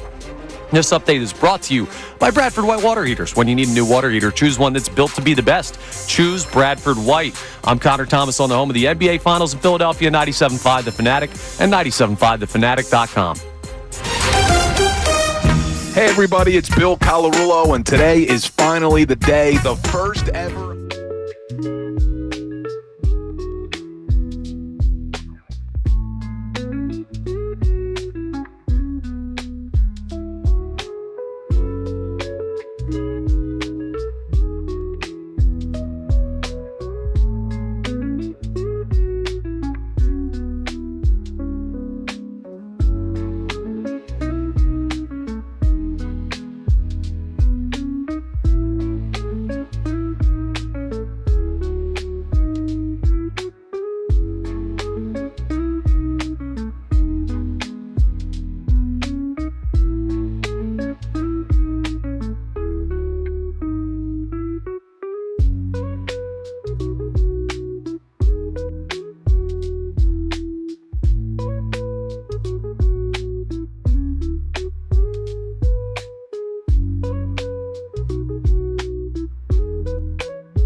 Kincade Salciunas, 97.5, The Fanatic. A lot of Phillies talk, as you can imagine, after getting swept by the Pittsburgh freaking Pirates. Did you really say that? Yep. They got swept by the Pirates. That's amazing. Bullpen game in Game 1 did not go their way. Ranger Suarez needed to go deep in Game 2, which he did, by the way. 7 innings. He was outstanding. No offense. And then Christopher Sanchez battled Paul Skeens, just like Mick Abel did about a month ago or a couple of weeks ago. And yet the Phillies this time did not come out on top, and they got swept by the Pittsburgh Pirates. Should the Phillies even be aggressive at the trade deadline? What do you want to see them do, if anything? You can text in, call in at 610-632-0975. Am I alone? So you're not with me on it? No, I don't want to just see how the season Colin, plays you're out. not. Colin, Guy's back for one day. You already got his name you're mixed not up. with me. You're not with me on that, are you? I'm kind of with you, actually. I don't know how you go all in with this team. That's why I'd be creative. Yeah. But you can open up options, but even opening those up, it's really tough to look at this team and say, okay, you have so many pieces that are already entrenched in this lineup that are going to be here with the way that they've handled contracts. You don't really have a way to go heavy all in. Well, it's not totally true. You have Harper and Turner. No, Schwarber's a free agent, which I think we all want back, right? We're all on the same page here. We want Schwarber back. Real Muto, I don't need to see come back here, despite them loving him. Castellanos, I like. They've been trying to trade him for 3 years, and now that he will have 1 year left on his deal, it might be easier to move. I seriously don't understand. I don't either. By the way, his hustle. Yeah. And it's something that my wife always points out watching him, maybe because she likes him. She likes watching Castellanos so much. She goes, he hustles more than any player on the team. I like Castellanos. I think he got a bad rap early on here in Philadelphia, and people have stuck with that opinion of him. And I think he's been a very consistent player. He hustles his backside off. He does. And then the younger players, do we really have to keep Bohm and Stott and Marsh around here? You don't. You can't move. Those guys are here this year. That's what I'm saying. I'm talking strictly deadline. Off-season, totally different conversation. Everything on the table if the season continues like this. But at the deadline, those dudes are here. You're not moving any of them. Right. Unless you're changing positions, which I'm open to. But there's only so much this team can add. Yeah. That's why you get creative, and then you try to find one of those corner infielders that actually provides a bit of pop. I just don't believe you're going to find those guys. I believe if you're doing a rework of your roster, you're going to do something dramatic. That comes in the offseason. Let me ask you something. Let me see what his contract. That comes in. You dramatically revamp a team in the offseason. Yeah. You don't do it during the middle of the season. And they're not, for anyone out there, they're not selling. Get that out of your head right now. They're not going to sell at the deadline. No, they're not. And unless it's people might perceive Ranger Suarez as selling, or it's just, hey, let's trade Ranger Suarez for bullpen arms. I mean, they're not. To your point, they're not going to sell. He's also not moving. They're not going to move Ranger. I wouldn't just say that. I wouldn't just say that because they're not signing him. I know, but he's too valuable of a piece at an important spot. I like Ranger, and I when you were doing afternoons and not talking to us anymore. Yeah, when we didn't hear from you, I said that I will be very sad the day he gets moved, whether it's trade or he's just not here next season. But if it depends on Luzardo, but if Luzardo comes back and he's okay, Ranger Suarez, I don't think it's a guarantee that he's on this team. I mean, he's in your playoff rotation. Nola's in parts unknown. You need 4 arms. You can't trade Ranger. Sorry, I know he's valuable, but he's valuable on this team. Do you believe the organization believes that Andrew Painter will be here by August 1st? Yes, and that's I do. part of your rotation. I think August is going to be. I think August he arrives, and I think he gets 9 starts before the playoffs. Wheeler, Sanchez, Painter, Luzardo, Nola. That's a lot of options. And then I didn't even mention Suarez's name, so I wouldn't say so. I don't believe it's done. I don't believe that's done. Yeah. All right, so we'll put the Phillies on hold here for a minute. So Donovan McNabb, do we know who he spoke with? I don't even know who he spoke with. I don't. But Donovan McNabb, he spoke. Just talking. And I know. And hopefully he wasn't anyone's Uber driver. Yeah. I just can't. So I hate this stuff because I love 5. You and I both. Number 5 will always love you. That's funny is you and I both. It's weird. We both have. We have different levels of love for AI. You're obsessed with it. I love it. You're obsessed with AI because you were a child with AI. Yeah. For me, but Donovan McNabb and you and I both have We both and that's that same era for me. That's my childhood but we quarterback.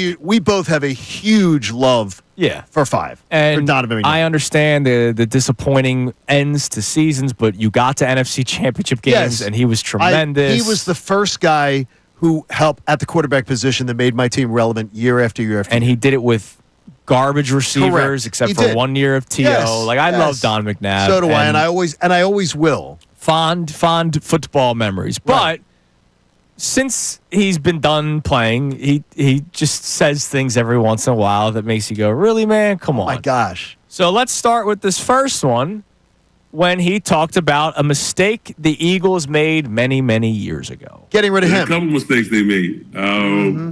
I was first, and then Andy followed. So, but I mean, and that's the thing is, when you make that decision, of whoever it is that made that decision, now you sit back and you start to watch, and you see how his career has kind of taken to another level. Are you kidding me? First of all, him leaving? Donovan. Yeah. He was 33 years old. He And then you- goes to Washington, and he was horrible. You were horrible, and you were broken down. You were broken Yeah. down. It was over. It was over with a capital O. Yeah, I don't know what more Donovan McNabb would have done with the Philadelphia Eagles. You did nothing after you left here. And so that's just sour grapes. And then the Andy Reid thing, I understand somebody that is not following the story of Andy Reid and the Philadelphia Eagles would think, how could you get rid of this guy that went to so many NFC Championship games and look what he's done in Kansas City? But if you followed the Eagles, you knew that the time was done. There were 2 bad years at the end of Andy Reid. Yeah. It wasn't 1, it was 2. Right. And Andy Reid has spoken on the record numerous times about it was a time for a change for him and for the Eagles organization. He is quoted on the record that Andy believes it was good for both of them to get a fresh start. Yeah. No hard feelings. Fresh start. That's why I never hated Big Red. I never did. I love Andy Reid. The people that rooted against him because they didn't want to see him win a Super Bowl when he couldn't win one here. I love Andy Reid. Good for you, I will always. Unless you're playing the Eagles. I love exactly. I will never. Right? I'll never root for Andy. Unless you're playing the Eagles. I like seeing Andy Reid have success. If Andy Reid's playing anybody else, I will never be bothered by him winning. So then 5 was asked about the mistake comment that he made. And he was asked what was more of a mistake, parting ways with 5 and parting ways with Andy Reid, or what the New York Giants did last year.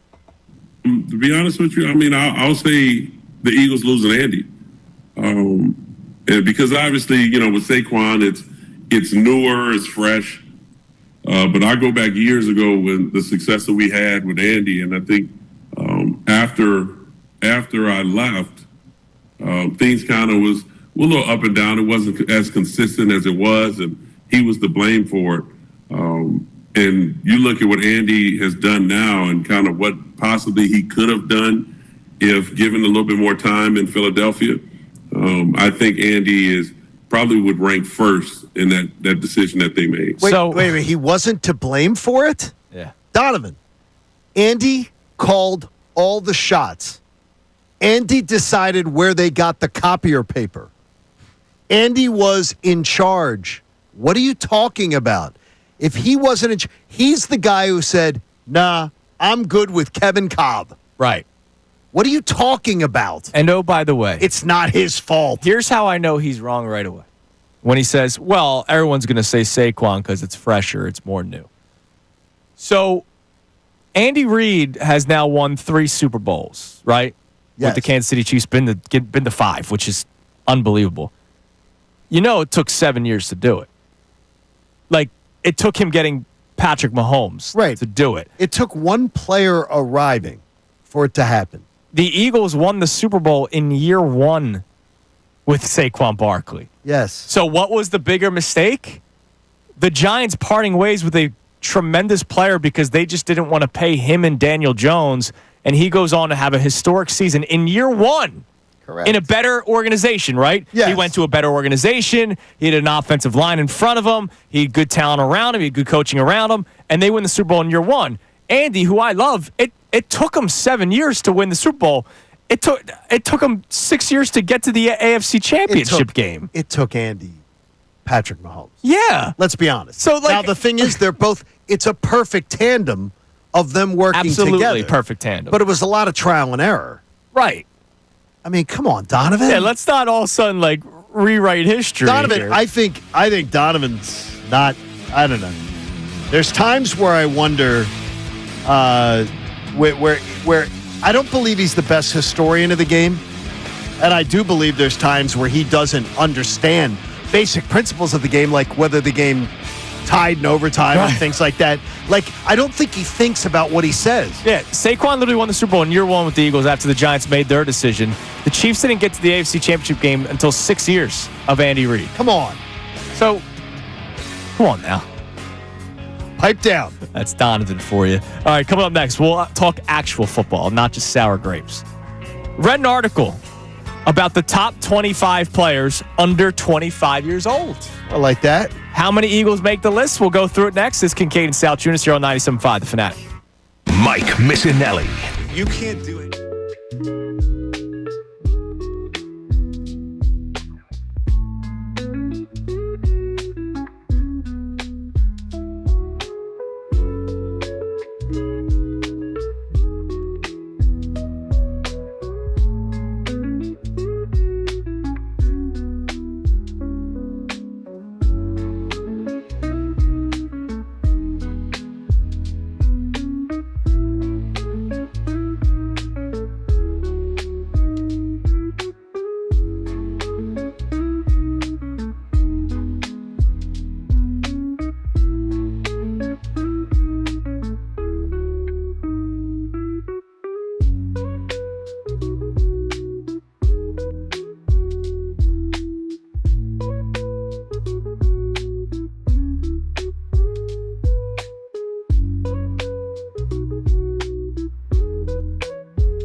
Here on Kincade Salciunas, 97.5 The Fanatic on this Championship Monday. Thank God for it. Hey, don't forget, coming up at 2 o'clock, Johnny, it is the debut show of Unfiltered with Ricky Bowe and Bill Colarulo. So make sure you check that out coming up at 2 o'clock. Are we going to sing happy birthday to Bill later? It is Bill's birthday. That's right. He told us on Friday. I got to shoot him a text. That's pretty good for Bill. Thank God, Why'd you because say the it to him dude, now? the dude doing Happy birthday, afternoons Bill. sucked. Yeah, the guy in the afternoons was okay. He's okay. What's his name? I don't even know. I think it was Colin. Cullen Floyd. I Connor, don't know you what did his a name was. tremendous job, and we're happy to have you back. Happy to be back and happy birthday to Bill. All right, so the Pro Football Focus, I laugh at their website a lot, but for content purposes, I'll read it today. They have their top 25 players under the age of 25. Okay. Eagles a very young football team. So let's see how many Eagles make the list. Coming in at number 25, Kirby Joseph, the safety of the Lions. I like him a lot. And what do you know?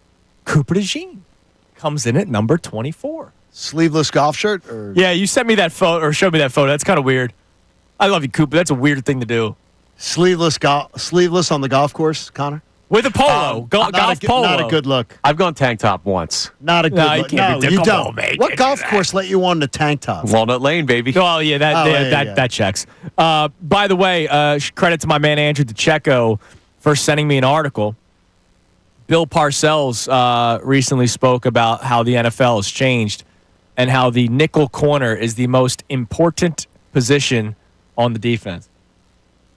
Just throw that out there. Well, wait a minute, though. But wait a minute, though. You were told. I was told that I don't know football. You were told that you don't know football. And so that means now add another non-football guy to the list, Bill Parcells. It's unbelievable. I can't believe this Bill Parcells. Sam Laporta at 23, so Lions, Eagles, Lions. Tyler Smith, the guard for the Cowboys, is at 22. Devin A-Chain at 21. Brian Thomas, the wide receiver for the Jags, at 20. That lad McConkey. Christian Benford. Jalen Carter comes in at 17, and I think that is criminally low. So low. 17? Now here's the players in front, and then we can talk about it. Devin Witherspoon, I like him. But Jalen Carter, more of an impact. Malik Neighbors, I think he's got great potential. But what did we really learn from him last year? Not much. We learned that the Giants don't have a quarterback. Yes. That's what we learned. Brock Bowers, he's a stud. Derek Stingley Jr., really good corner for the Texans. They have Stroud ahead of Jalen Carter. What? Again, I laugh at Pro Based Football on what? Focus a lot. Potential? It's quarterback focus, probably. The quarterback is always the shiny thing that people want to put in there. Yeah, why though? Like Another off if season of it's this. if it's true or not true. Drake London, I like Drake London. of the Falcons? But what? Ahead of Jalen Carter? Are you kidding me? Jalen Carter is the reason why you had a pass rush last year with a lot of unknown commodities because he attracted 3 blockers every That's single ridiculous. play. That's absolutely ridiculous. That Jameer Gibbs London- at 10. I'm fine. Like Jameer Gibbs is a stud. I like him a lot. Bijan Robinson at 9. Like him a lot. You put Jameer Gibbs ahead of Jalen Carter? Well, he does everything that he does for them offensively. But look, you can say the same thing about Carter defensively. Yeah. Is Jameer Gibbs, you build the offense around him? No. Jalen Carter, you build a defense around him? Correct.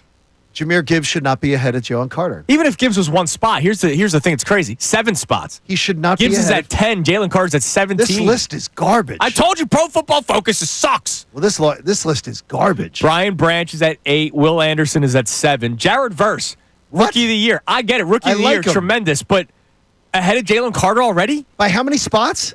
He's 6, so 11 spots. That's freaking ridiculous. Trent McDuffie at 5. Jaden Daniels at 4. Wait a minute. Verse hasn't even been better than Jalen Carter in the games that they have played together in. He hasn't been better than. What are they talking about? Kyle Hamilton at 3. Puka Nacua at 2. And Penei Sewell, I am fine with being at number 1 because that dude's a freaking Kyle stud. Hamilton's awesome. Kyle Hamilton has less impact on a game than Jalen Carter. Yeah. That is a terrible list. 17th. And I love Kyle. That's a terrible list. Terrible. Boy, that is PU list. That's Pro Football Focus. That PFF is PU. No, that's PU focused. But it's interesting they do not have Quinyon Mitchell on here, which maybe after just one season a little too early. But if Cooper DeJean makes it, Oh my God. why can't Quinyon Mitchell make it? Like They literally didn't throw his way. I get Cooper DeJean had the pick in the Super Bowl. We're very happy to have him. Nickel corner's important. Quinyon Mitchell's the better defensive back to me. I would take, if you had to have one of the two players, I would take him. He was stellar all season long, except for what, maybe one game against the Commanders? I think I'd take Quinyon Mitchell if I had to have one of the two players. And that's not a slander on either one. No, of course they're both freaking great. tremendous, right? They're great, but those are your top 25 players under 25. I like that they have two Eagles on there. I just can't believe that Jalen Carter was ranked 17th on this list. that's terrible. I mean, that's a bad list. Yeah, it's pretty stupid, but that's what Pro Football Focus is. Now, speaking of the Eagles, I'm curious. We have a caller that is asking if this is a Bush League or not. Let's go to GP. What's up, GP? Good morning, guys. What's up? So, of course, I'm watching the Phillies over the weekend, and then yesterday I'm listening to the game, and you could hear the Eagles chants down in Pittsburgh. Good.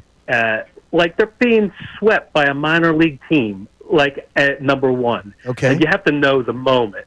Number two, and I'm just saying this because I follow sports, like Steelers fans and New England fans, they don't even take the Eagles, seriously yet. What? Those teams are dynasties. You have to know your audience. No, they're not. The last 10 years, the Eagles are 50 times more relevant than the Pittsburgh Steelers. A Pittsburgh fan's going to beat you with their VHS tapes? Come on. They haven't. The Steelers haven't been relevant in a decade. To know your moment. You want to do that chant down when you're playing the Nationals or the Mets. Hold on. Who are you a fan? Who are you a fan of? I'm a Philadelphia fan. No, you're not. When it comes to football, who are you a fan of? I'm telling you straight. You are not. No, you're not. No, you're not. I call it straight. No, you don't. Call it straight. No, you don't. Right. You don't. They are not dynasty. Pittsburgh is. Are you Pittsburgh has had a decade. You're NFL royalty. Pittsburgh yes, royalty from 20 years ago. That's like saying the Redskins are NFL royalty. They haven't done anything in 30 years. The Cowboys are NFL royalty. They have no. You don't know your audience. When you get to the point, then, you're being swept by a minor league team. That's your. I would have rather our fans booed the Phillies. Yeah, and here's the deal. This is why they do the chant. Because they all made this X amount of hour-long drive to Pittsburgh, and they had nothing to cheer about, so why not have a little bit of fun? GP, you seem like you're the life of the party. You seem like a guy I would love to hang out with. That's what losers do. That's what losers do. Hey, the Eagles have won 2 Super Bowls in the last 8 years, and they're losers. GP, you are not an Eagles fan. GP, you are not an Eagles fan. GP. I'm a Philadelphia fan. You are not. A Philadelphia fan. I don't believe GP, you're not an Eagles fan. I'm a Philadelphia fan. You are not. I asked you, who are you a fan of in football, and your response is, I'm a Philadelphia fan. And you hesitated. Are you a fan of the Eagles or not? He couldn't answer the damn question. He's probably a Cowboys fan. Why? Because there's those weird Phillies, Sixers, Flyers, Cowboys fans out there. They're NFL royalty. And he's watching the football game. Or he's a Steelers fan. He might be a Steelers fan because the Steelers fans laugh at the Eagles fans. I bet you the Steelers fans would love to be the Eagles right now. Who cares what happened 10, 20, 30 years ago? Who cares? Nobody. We're going to get to January. It's going to be 3 decades since the Cowboys have even gotten to a Final Four. By the way, I've said this. I don't like it when it's at home, but when you're on the road, it's your rallying cry. There's no Phillies chant, right? I like it everywhere. You do the EAGLES when you're on the road, especially when your team's getting swept and you have nothing to cheer about. You guys got to come up with a fan police guideline and leave it for me because I don't know all these rules. Guess what? Have fun. Eagles chants. Have fun. Have fun. It's a cross fan base. Yes. Because except for that guy. Because if somebody's at a Phillies game and they're not an Eagles fan, I don't want them. I don't want them. That guy's not doing the chant. I don't want an Eagles fan who's a Jet fan. I don't want an Eagles fan. I don't want a Phillies fan who's a Jet fan. Sniff that right out. None of that. Like a rat sniffs crumbs. Smelled it. Well, that could not be. An Eagles fan. That could also be after Philly sports tonight, all the crumbs. Because there's a lot of food being eaten in here in the mornings we're finding. Man. Coming up next, we'll reset today's topics. Also, I saw a tweet that will show you why roster construction is important, and why pop is important, and why the Phillies don't have any of it. It's Kincade Salciunas, 97.5 The Fanatic. Fanatic Sports Update. The Phils lose all 3 in Pittsburgh. I'm Connor Thomas, and the Phils were swept out of Pittsburgh by the Pirates over the weekend. They only scored 6 runs in the series in total, 1 run in each of the last 2 games of the series, including yesterday where they were 3 hit. Now, it was Paul Skeens, but the offensive issues have existed prior to facing the Pirates ace. The Phils now have a 5-game losing streak that they're looking to snap as they get back to Citizens Bank Park tonight. The Chicago Cubs come to town. First pitch is at 6:45. Zach Wheeler back with the team after his parental leave.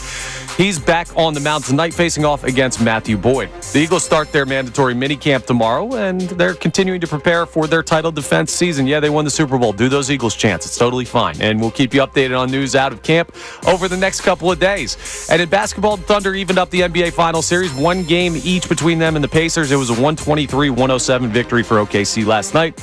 Game 3 is Wednesday evening. You can hear all of those games right here on The Fanatic. This update is brought to you by WhatsApp. On WhatsApp, your personal messages stay private because your personal messages are yours. No one else can see or hear them, not even WhatsApp. WhatsApp, message privately with everyone. I'm Connor Thomas on the home of the NBA Finals at 97.5 The Fanatic and 97.5thefanatic.com.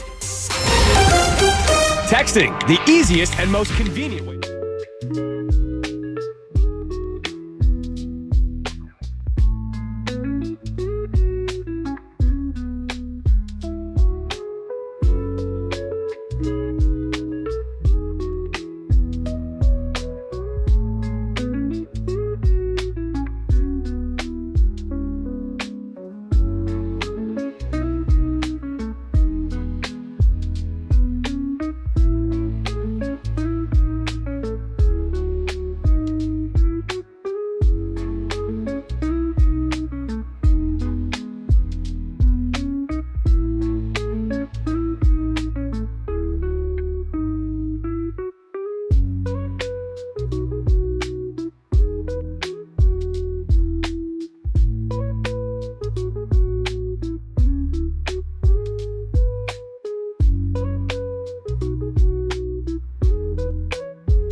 by the Fanatic. Check out the deal of the week. How about the 80 Steel Pier ride tickets for just $42.50? That's half price. Take advantage of huge summer savings for Steel Pier, the Atlantic City Boardwalk's premier amusement destination. Get this exclusive offer while supplies last at 975thefanatic.com/deals. I imagine that will be a big stop in the future of one Cooper Salciunas whenever we go down to Brigantine, AC right across the bridge. Do we get to see the diving horse? What is that? What? Wait a minute. What in the world? Wait a minute. You don't get to. They don't have the diving horse anymore? I don't know what the diving horse is. Wait a minute. Google Steel Pier. I see the diving horse. horse. I see Avalon. The diving horse. Like a restaurant? No. Oh, because there's a restaurant called the Diving Horse No, they actually in used- Avalon. They used to actually have a horse that would get on a diving board and jump into a pool. Oh, really? Yes. It's a real thing. Nah, PETA won't let you get away with that anymore. Really? I don't know. They take away Dude, all this the... video's in black and white. Yes, they used to have that. I never saw it. I mean, I've seen the video. I don't know what the life expectancy of a horse is, but I'm just going to guess that horse is no longer with us. They used to have a... No more Barbaro. They take away all the fun stuff. See, PETA gets involved. How fun is a diving horse? Oh, come on. If you heard you were going to go see a horse go off the high dive. There's literally an expression about a one-trick pony. I'm reading an article right now about the diving horse. Okay. Yes. According to womenofAgeRidingHorses.com. Okay, womenofAgeRidingHorses.com. This is a real website. Haley would have been here every weekend. So they interviewed people that rode the horses because it's womenofAgeRidingHorses.com. Clearly, there's a niche for everything. Okay. No horse that ever participating in the diving horse was ever injured. However, the girls riding them suffered from broken bones and black eyes. Really? Wait, there were people on these horses? Yes. Oh, somebody's got to ride the horse. Someone has to ride the horse. Come on. Horse can figure it out. They had to ride the horse off the diving board. Brother, John, it lasted until 1978, and you're acting if they still have the horse. No, I swear to you, they used to 1978 when animal rights groups forced to shut it down. 1978. I'm telling you, they get involved in everything and they ruin all the good fun. Dude, the Sixers one of the won riders, the title more recently one than of the a horse. riders was Sarah Detweiler Hart, the wife of the late Gene Hart. See that? Look at this So stuff. Lauren's mom was on the horse? That's unbelievable. You didn't even know about it. I didn't even know about this. Well, See? because it ended 50 years ago. Hey, look, the Flyers won a Stanley Cup. That's right. When they got rid of the horse. When they got rid of the horse, the Stanley Cup left Philadelphia. Curse The curse of the happened. horse. So they do happen, John. You admitted it. There's the curse of the horse. You're going to come up with it next. All right, you're listening to 97.5 The Fanatic, WPEN, WPN, HD1, Burlington, Philadelphia, Beasley Media Group Station, broadcasting live from the Comcast Business Studio, powering possibilities. We've been talking I'm glad about. I brought you a little shore culture. And I'm glad you brought me some fun because Yeah, that is I've fun. been not having fun reacting to the Phillies' No. putrid weekend, losing 9 of their last 10 now. Bryce Harper's on the injured list. The roster construction, which we were worried about before the season started, is coming to light in a bad way. And this weekend showed all the shortcomings. Alec Boehm ending the game on a game-ending double play, swinging at the first pitch in the rain when there were 2 runners on base. That's stupid.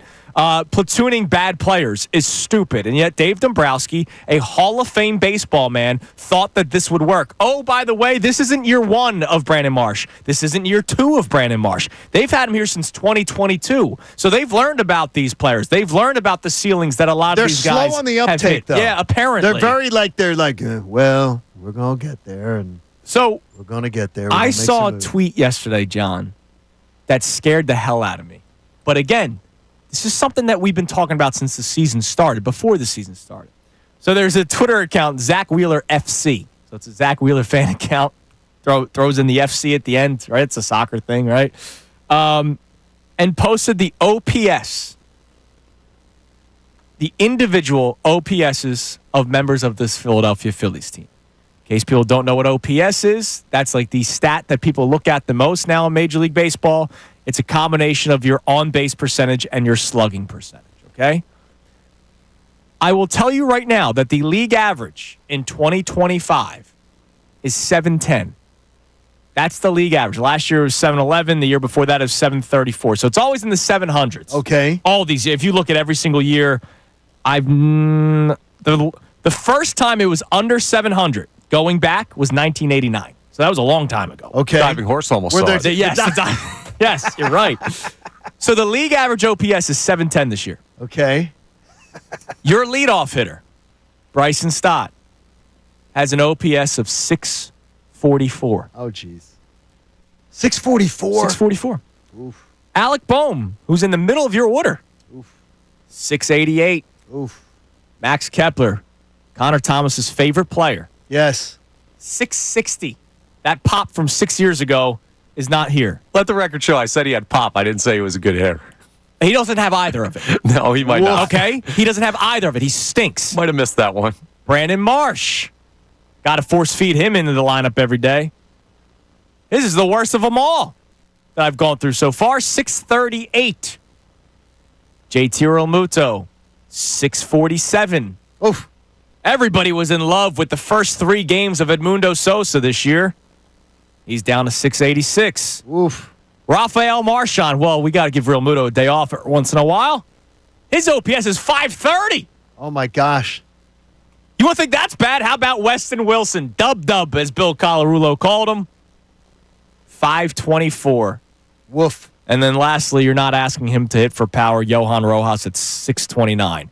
As this person mentioned on social media, that's 9 of 13 hitters on a major league roster have OPSs well below, not slightly below, well below league average. 9 of 13. That's terrible. Obviously, the players not mentioned, Trey Turner, Bryce Harper, Nick Castellanos, Kyle Schwarber.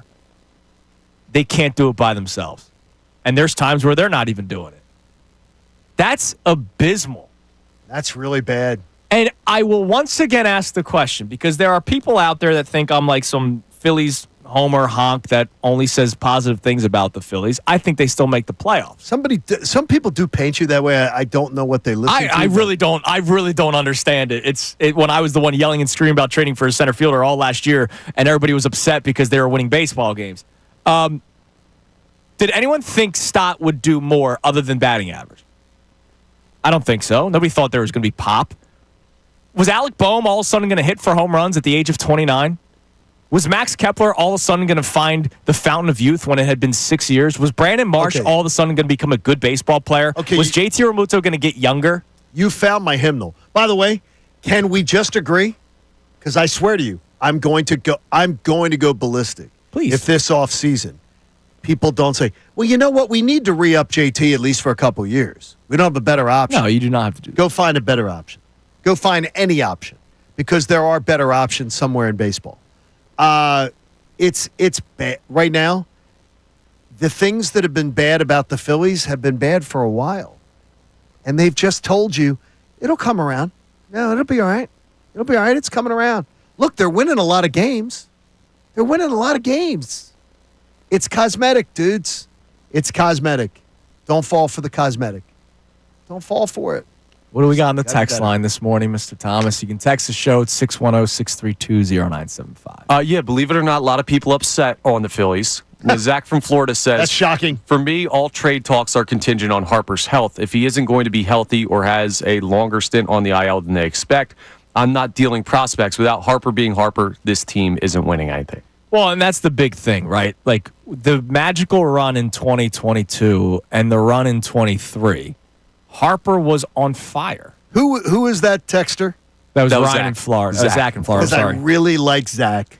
I'd like to have a beer with Zach. Maybe when we go down to Tampa, I'd like to have a beer with Zach. Because if Bryce Harper is not healthy, I want the top prospects locked away from this brass.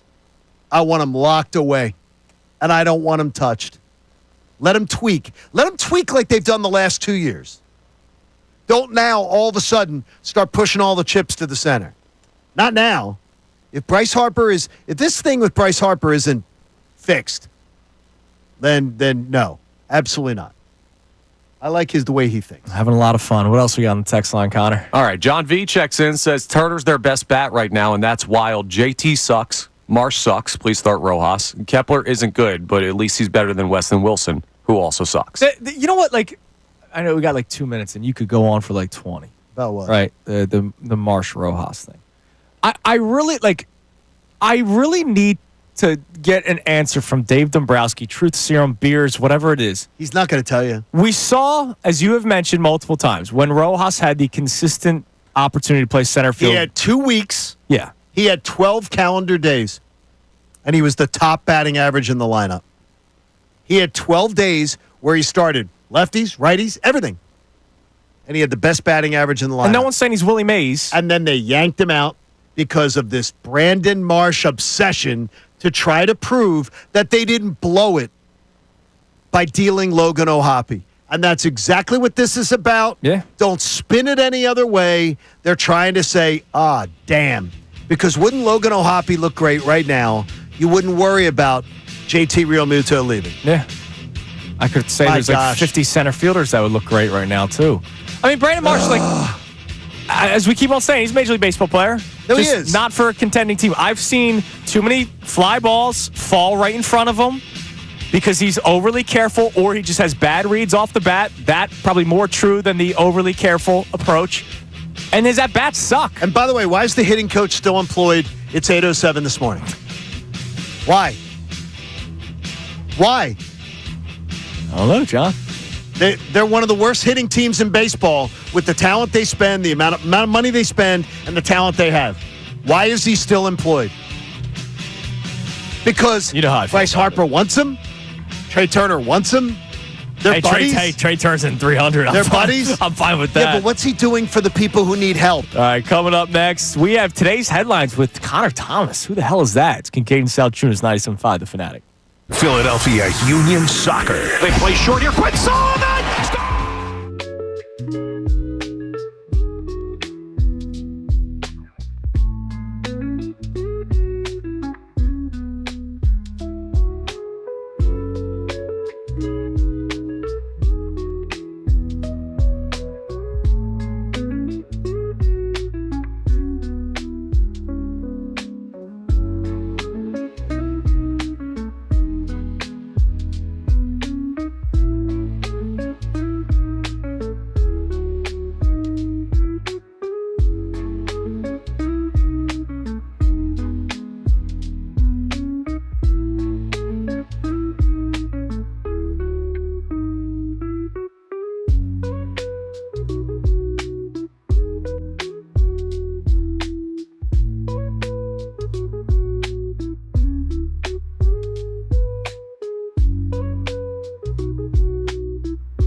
11 here on this Championship Monday morning, presented to us by our friends at Pier Phelps Bryant Heating and Air Conditioning Contractors. Visit nopayBryant.com. We got today's headlines with Connor Thomas here in a minute, but Jair Alexander, cornerback, very talented cornerback at the Green Bay Packers, released, which is interesting because the Eagles have a battle right now at the other outside corner position.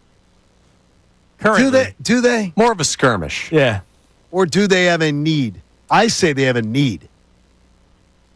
I don't think it's a battle. I think it's a need. See, now it's going to be interesting because it's Connor's back. I can't push headlines. Yeah, we back. can't. So we have Jair Alexander to now talk about, but there was also another report of another need, and that's edge rusher from over the weekend. And no, not Myles Garrett, because that never happened. So we're going to get into this in about 10 minutes or so, because there's now two players, one via trade, one via free agency, available that if you're Howie Roseman, I imagine you got your eyes on pretty closely. But it's time now for today's headlines with the return of Connor Thomas. Today's headlines with Connor Thomas. Not the one and only. Welcome back, Connor. But that's not the one and only Connor No, there's Thomas. a lot of Connor Thomases out there. There's only one Brendan Gunn. Before we do this, just real quick, I've had a lot of people talking to me about my time in afternoons. So I appreciate everyone. I appreciate you guys. But thank you to Brendan for jumping in this spot. He did an amazing job while I was doing afternoons, and he crushed it. So thank you to Brendan Gunn. And also Nate. Who Nate took care of Brendan Gunn's duties. Yeah, Nate, another young rising star here at the Fanatic. Takes a village. Let's talk some NBA Finals, because the Thunder evened up the series last night. Here's what it sounded like. They only lost 2 in a row twice in the regular season. They have yet to lose back-to-back games in this playoff run. The NBA Finals are tied at 1 game apiece. Series over? Yes. So I did the show. I filled in for my man Freddie Coleman on Friday. Love that. With Harry Douglas. With Harry Douglas. You sent Harry my love. I did. And right as the show started, we talked about how fun it was to see Tyrese Halliburton hit the shot. And then I said for the whole world to hear, yeah, but the Thunder is probably still going to win this series in like 5, or maybe the updated gentleman's 5, sweep. Really? Yeah, I could see them winning 4 straight. 5? I can't. I couldn't do that, the but I Thunder can see 6. are such a, and it's the new gentleman's sweep, right? You update it. Oh, really? Gentleman's sweep is winning 5, right? The Pacers still game 1, and then it's 5 after that. Oh, okay. The Thunder are winning this series. The Pacers have been such a fun team to watch this season, and they have a bright future, but the Thunder are just that good. Remember, they lost game 1, forcing 25 turnovers, but only scoring 11 points off of those 25 turnovers. Like, that is, like, I feel like that's almost impossible, especially when you're as good of a team as the Oklahoma City Thunder are. So, yes, I think this series ends pretty quickly. I don't imagine them to all be blowouts. Like, they're going to Indiana now for the next 2. No, I think they're going to go back to I think they're going back to OKC tied. Wow, 2-2. Yeah, I mean, they're going to be 2-2. Hey, I hope, because I want, like, the Eastern Conference Finals was electric. I loved watching that. So I would be great. I just don't believe that to be the case. Okay. Yeah. Speaking of great championship matchups, I know tennis doesn't get a lot of play here on 97.5 The Fanatic, but Johnny, it was awesome. He was locked in on this. It was awesome. Roland Garros, Carlos Alcaraz, amazing comeback by him. It's Carlos Alcaraz that defends his title at Roland Garros. Surely one of the greatest matches ever played on Philippe Chatrier. It was amazing. I didn't really see. I saw some highlights. I highly doubt Salciunas was tuned into tennis. I did not watch a second. Well, you were getting ready to do a show, too. I was on during the comeback. Right, you were on during the comeback. The producers were actually keeping us updated. He was ready to be eliminated multiple times and kept fighting back against death. It was unbelievable. I just wonder, like, for a guy like Andrew, because you're very zoned in on the Big Four, like, what would it take for you to have to tune into an event like that? Tennis is long, like too long for me, and it's the same thing over and over again. I kept coming back. I kept flipping. Yeah, around. I just don't have interest in it. Like, you know me, I watch golfs when it's the majors, but I'm not like sitting down Thursday. Like, I'll wait till Saturday, Sunday to watch it. It's got to be close, right? Like I've told you, I hate when Scotty Scheffler's got a 10-stroke lead. Like, Okay, so you're not watching on Thursday or Friday? No, not really. Yeah, I'm watching. No. Yeah, I'm zoned in. I'm watching. And, He's watching Marlins Pirates somewhere. Yeah, and I love that. Like, but I watch like different levels though. That's the thing. Like, I love the college baseball playoffs. I love we talked about the Little League World Series. Like, I like that kind of stuff. I watch different levels to it. Now I don't watch fake football like the UFL. Okay. Like, to me, it's NFL and NCAA and college football. Like, that's it. So yeah, like, I'm a 4 major guy, but I'm a different levels to it. I love watching FIBA basketball. Like, I love watching European basketball. Okay. Yeah, sorry. It's not right. for me. No, that's okay. I'll tell you this. Alcaraz is freaking unbelievable. Oh, dude, yeah, he's amazing. But so is the other kid. So, I mean, yeah, they're Yannick both, Sinner. they're both Sure. great. Yeah, Absolutely. he was the 1 seed. Alcaraz technically an upset. It was technically an upset. And we'll round out with the replay of something on the Phils. How aggressive should the Phillies be at the trade deadline? I have a working theory on the Major League trade deadline that I think it's dead. I'm still kind of piecing this together, and this year will be another data point. But with the expanded playoffs, I don't think aggressive at the trade deadline is really that much of a thing anymore. No, I don't think you're wrong. So many teams are still in it, you mean? Exactly. I Just said everyone's going to be alive. I said this a couple years ago because I know I was still working with Ant. The NBA trade deadline has overtaken MLB trade deadline.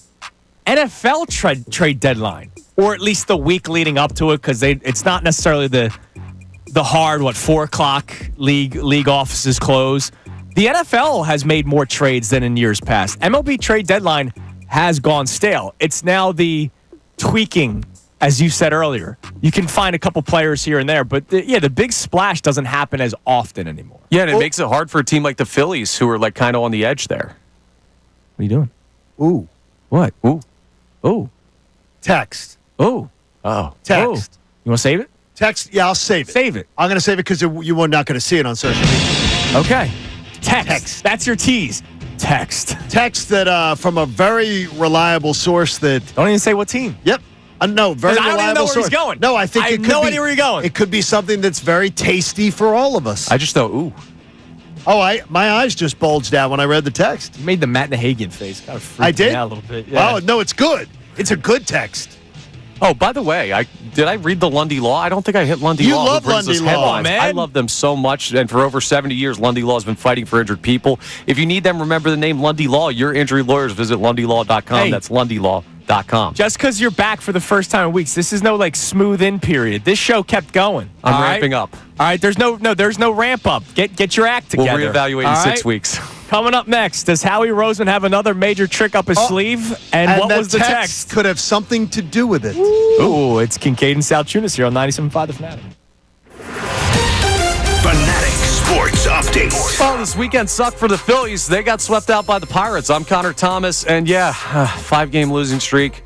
3 straight against the Pirates lost. The Phillies are in bad shape right now. They only scored 6 runs in the series in total. They were 3 hit yesterday. Yeah, it was Paul Skeens, but still the offense has been anemic lately.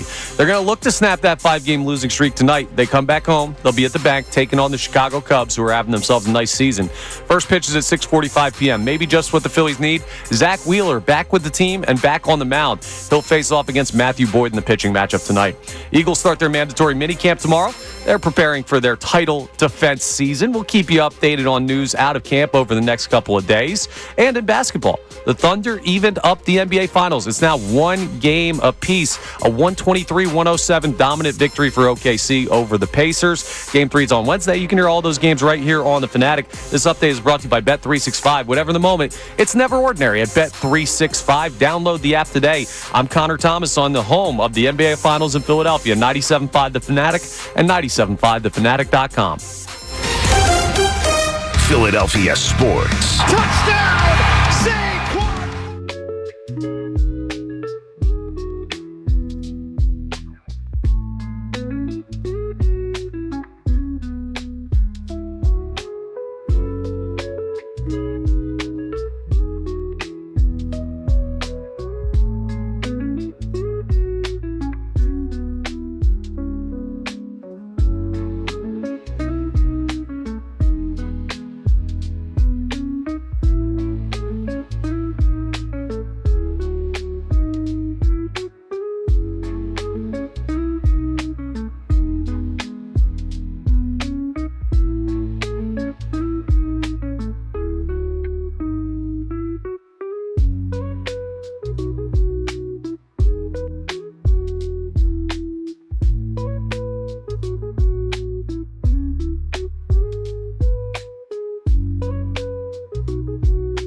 5 here on Kincade Salciunas 97.5 The Fanatic. And now all of a sudden, we have stuff to react to. Yes, we do, don't we? So the handy-dandy show sheet that we have here originally had this schedule planned to discuss Trey Hendrickson.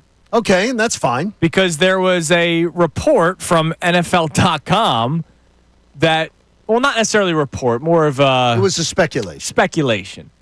That Trey Hendrickson could be a player of note for the Eagles. So let me just read this blurb from NFL.com. Sure.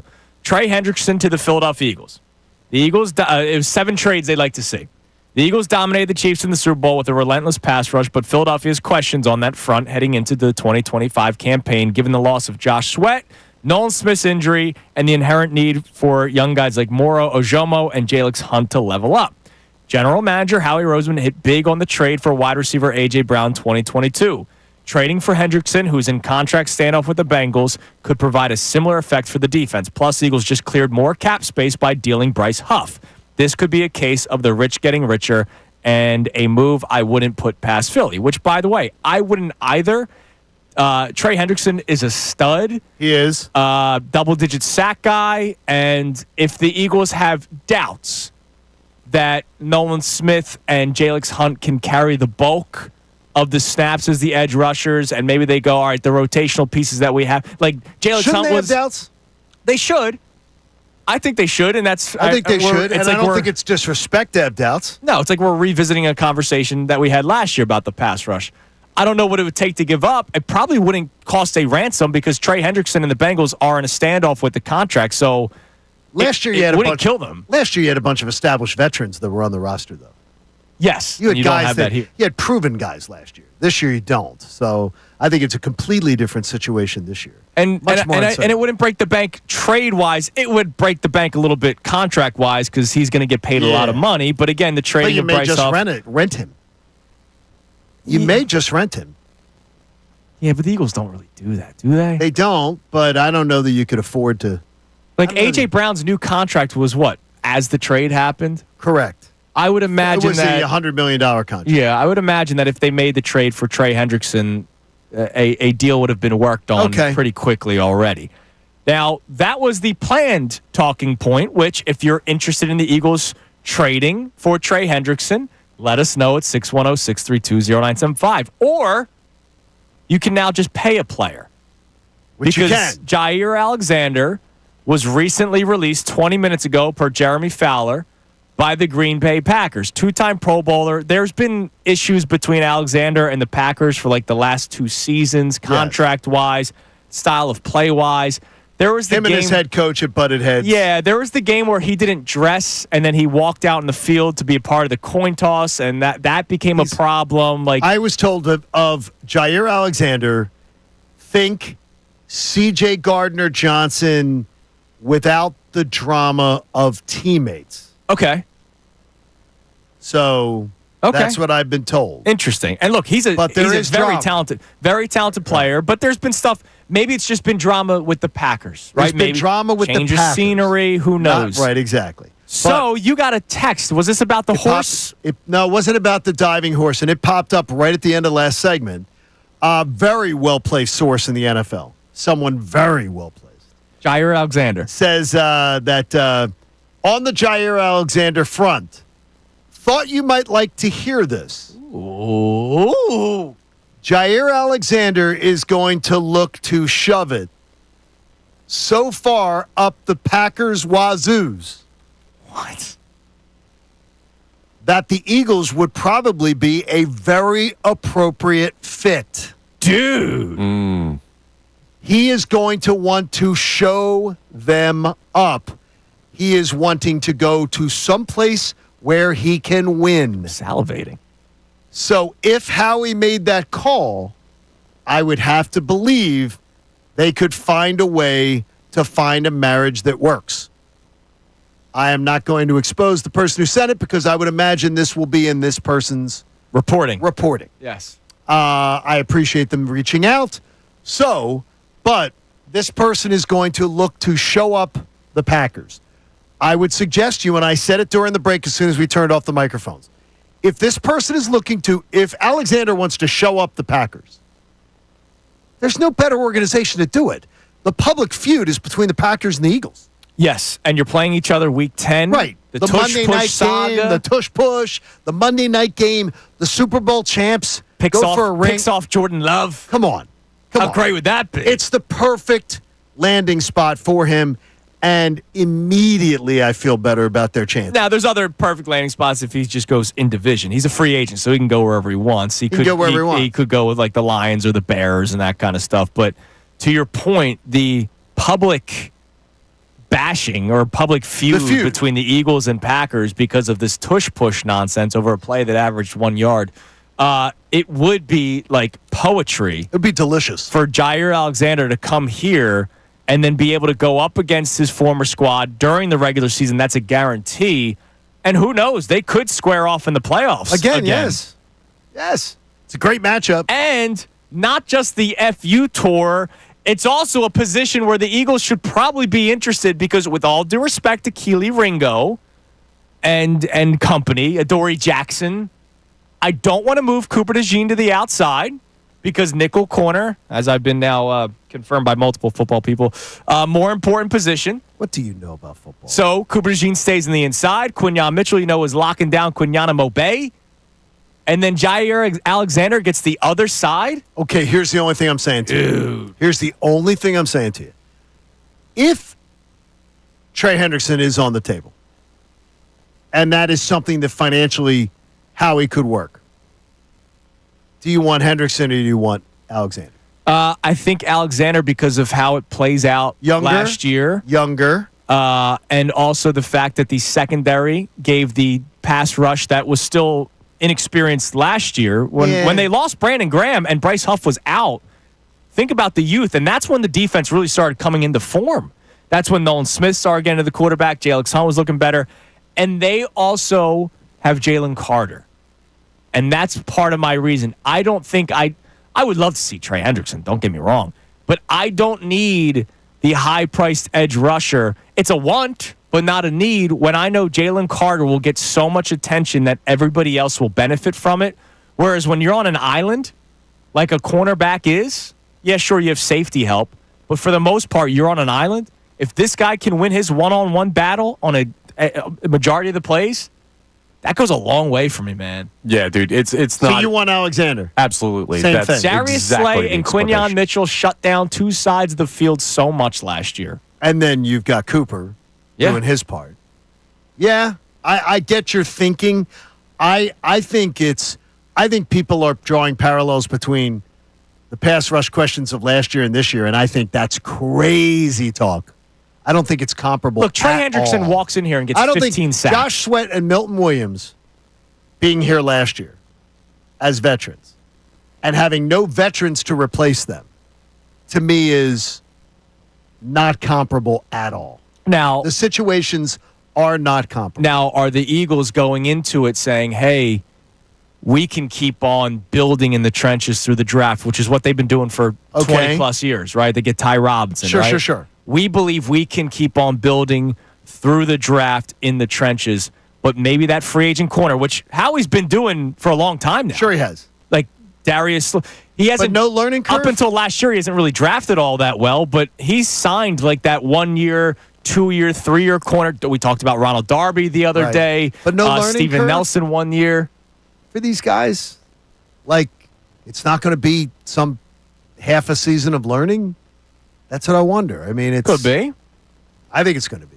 So you would go, if you had your choice, I think I'd go Hendrickson. Trade and pay Hendrickson instead of just acquiring Jair Alexander. See, I go corner. The secondary with the way these offenses are throwing. And there's a lot of that going on. Yeah, I mean, you have 3 first-round picks on this defensive front right now.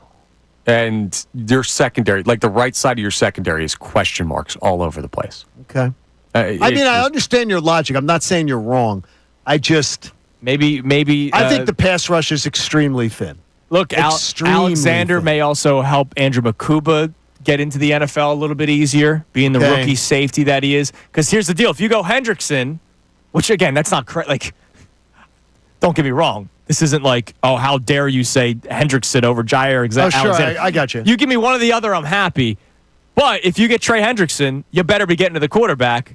or you're going Keely Ringo or Dory Jackson, and then your safety help is either a rookie in Andrew Makuba or a guy that drives me insane playing football, Sidney Brown. I like Adoree Jackson. I don't know how much he's got left in the tank. Yeah, I do. I don't know how much he has left. I don't know how much he has left, but I like Adoree Jackson's play. I'm very not as a starter for me. Okay. Rotational guy every once in a while when a guy needs a breather or gets dinged up like we saw with Isaiah Rodgers at times. I think he might be better. I'm not trusting him to start. I think he might be better than some of your young guys.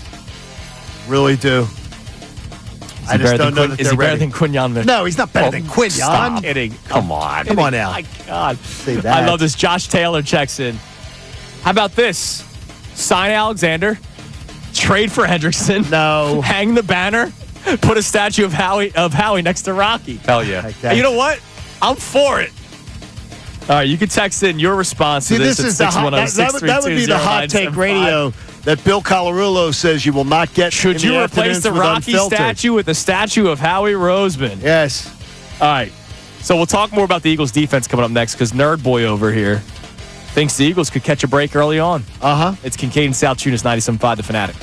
We want to hear from you. So text us at 610-632-0970.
This 97.5, The Fanatic. Tom Silverstein from the Milwaukee Journal-Sentinel. It covers the Packers. Obviously confirmed the report from Ian Rappaport and said that the Packers and Jair Alexander were never close on an agreement and were stuck in limbo with no solution. The team wasn't going to pay him his full salary and he knew he'd make more on the open market than what Green Bay would offer. They did try trading him, but what happens in the NFL? Wait, if you don't trade him, you're going to release him? Okay. Yep. Yeah, I had to release him. And that's when you see teams acquire maybe a player for like a 6th-round pick just so that they could officially get them. But this is something to keep an eye on because right now the Eagles did free up some cap space with the Bryce Huff trade and restructuring of some contracts. I believe, was it Field Yates said they have about $15 million in cap space. And there's now not a report about Trey Hendrickson. Somebody from NFL.com. Just saying it would be a perfect fit. Yeah, did the 7 trades they'd like to see, and Trey Hendrickson would be one of them. And, of course, one of the reasons is always, it's Howie Roseman. Better hope he doesn't go the Commanders. You would hope not. Yeah, that'd be bad. And they have more space than the Eagles. That would be concerning.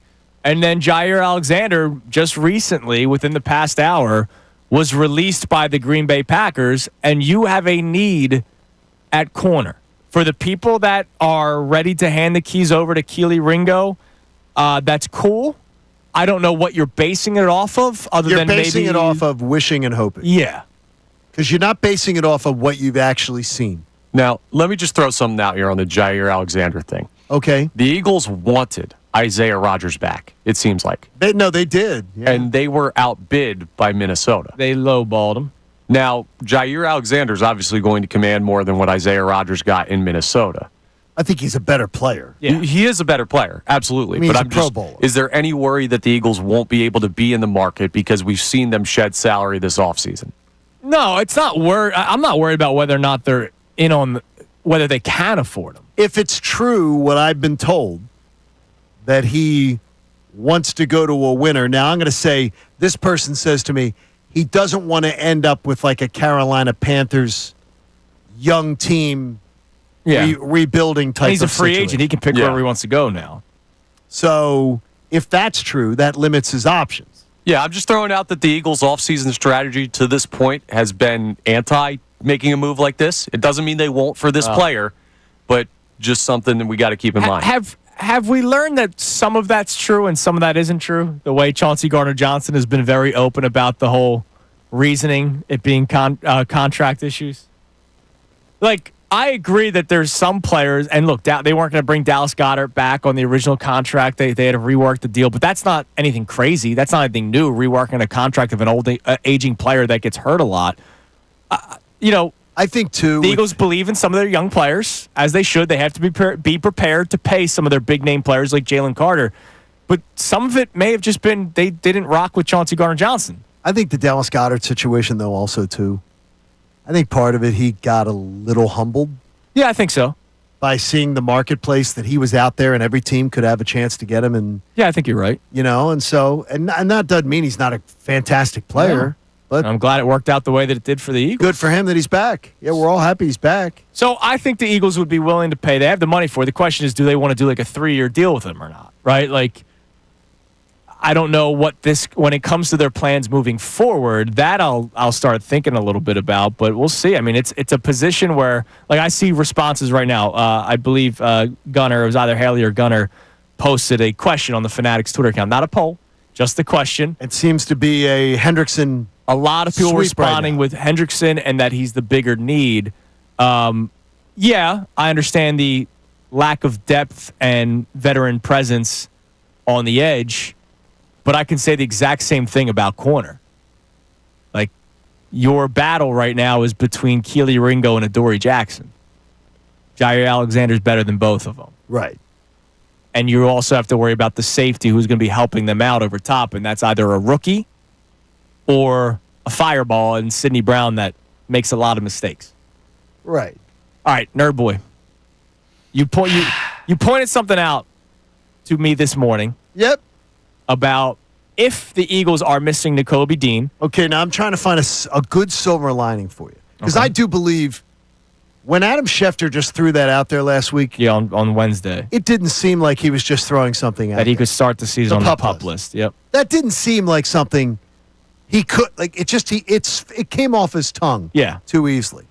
Well, I got a silver lining for you Okay. to the linebacker thinness because we don't know either about Jahad Campbell. Yeah. So we don't know if that's what's going to happen there. If the first 6 games are truly it, I think it might be a really favorable 6 games for them to be missing. Like, Okay. I would tell you right now, I'm sort of okay with it. If I'm looking at the 6 games on the schedule, I'm going, okay. If they're the games that they're going to miss, I'm sort of okay with it. And the reason why, if he's going to miss 6 games, so here's the games they'll miss. So a Dallas home game, I'm okay. I don't think Dallas is going to, like, carve the Eagles up on the ground. I don't think they're going to pick them apart underneath. Good tight end play, though. Denver and New York at the back end of the sandwich, I don't think are teams that are coming into Philly and winning, whether we have great linebacker play, mediocre linebacker Yeah, play. you think the Eagles just win that game. Yeah. So it's the 3 in the middle then. So it's the 3 that you're worried about. At Kansas City, home with Los Angeles with the Rams, and at Tampa Bay. Okay. Are we thinking that Kansas City is exploiting the linebacker? Yes. Because if Travis Because Kelce, who's covering Travis Kelce? right? Well, it could be DeJean, or it could be a linebacker, or it could be a safety. But for the most part, it's going to be a safety. Right? Could be, yeah. Depending on we, what we Vic- weren't covering depending on- Travis. We weren't covering Travis Kelce with linebackers. No.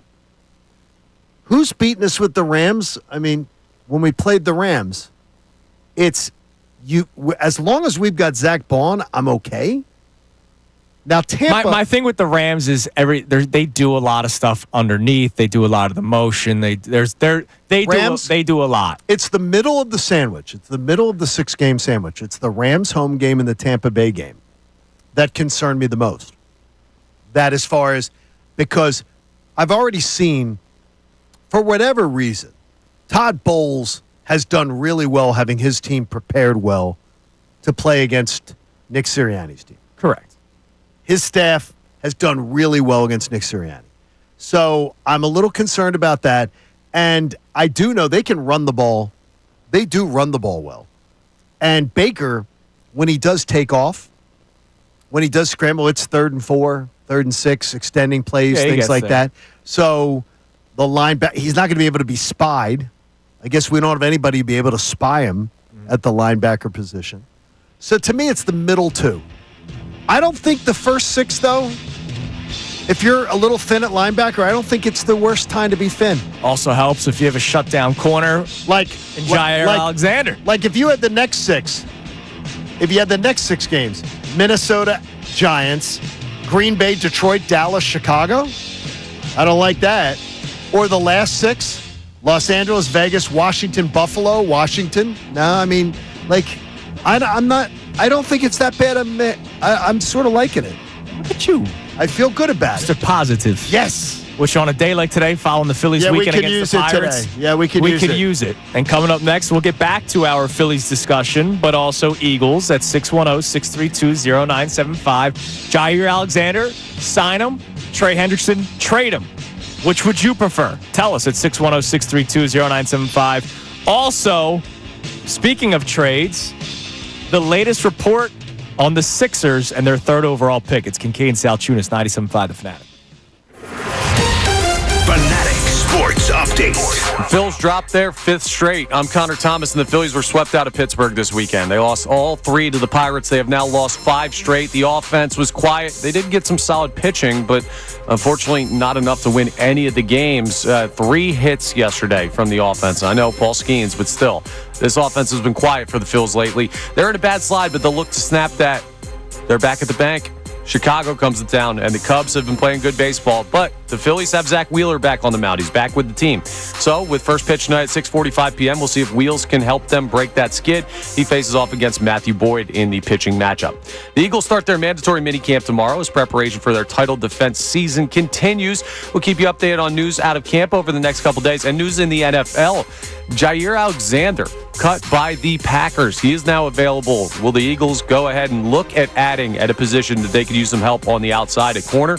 We'll keep you updated on that as well. In basketball, the Thunder evened up the NBA Finals. It is now 1-1 in that series with the Pacers. A 123-107 victory for OKC last night. Game 3 is Wednesday. You can hear all those games right here on The Fanatic. This update is brought to you by Straight Talk Wireless. Get a wireless plan that saves you money and an extra trip. Switch to Straight Talk at your local Walmart while you shop for those little oranges the kids love. It's real, unlimited data with real convenience. I'm Connor Thomas on the home of the NBA Finals in Philadelphia, 97.5 The Fanatic and 97.5thefanatic.com.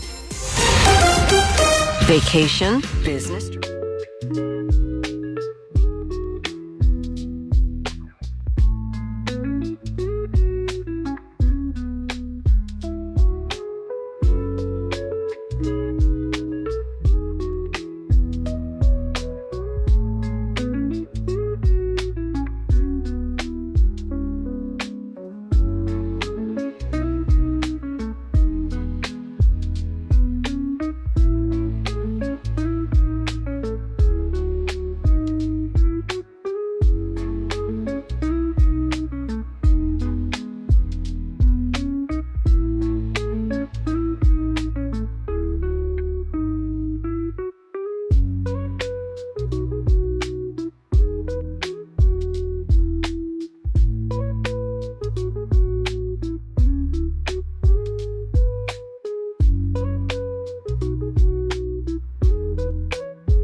Kincade Salciunas, 97.5 The Fanatic on this championship Monday morning.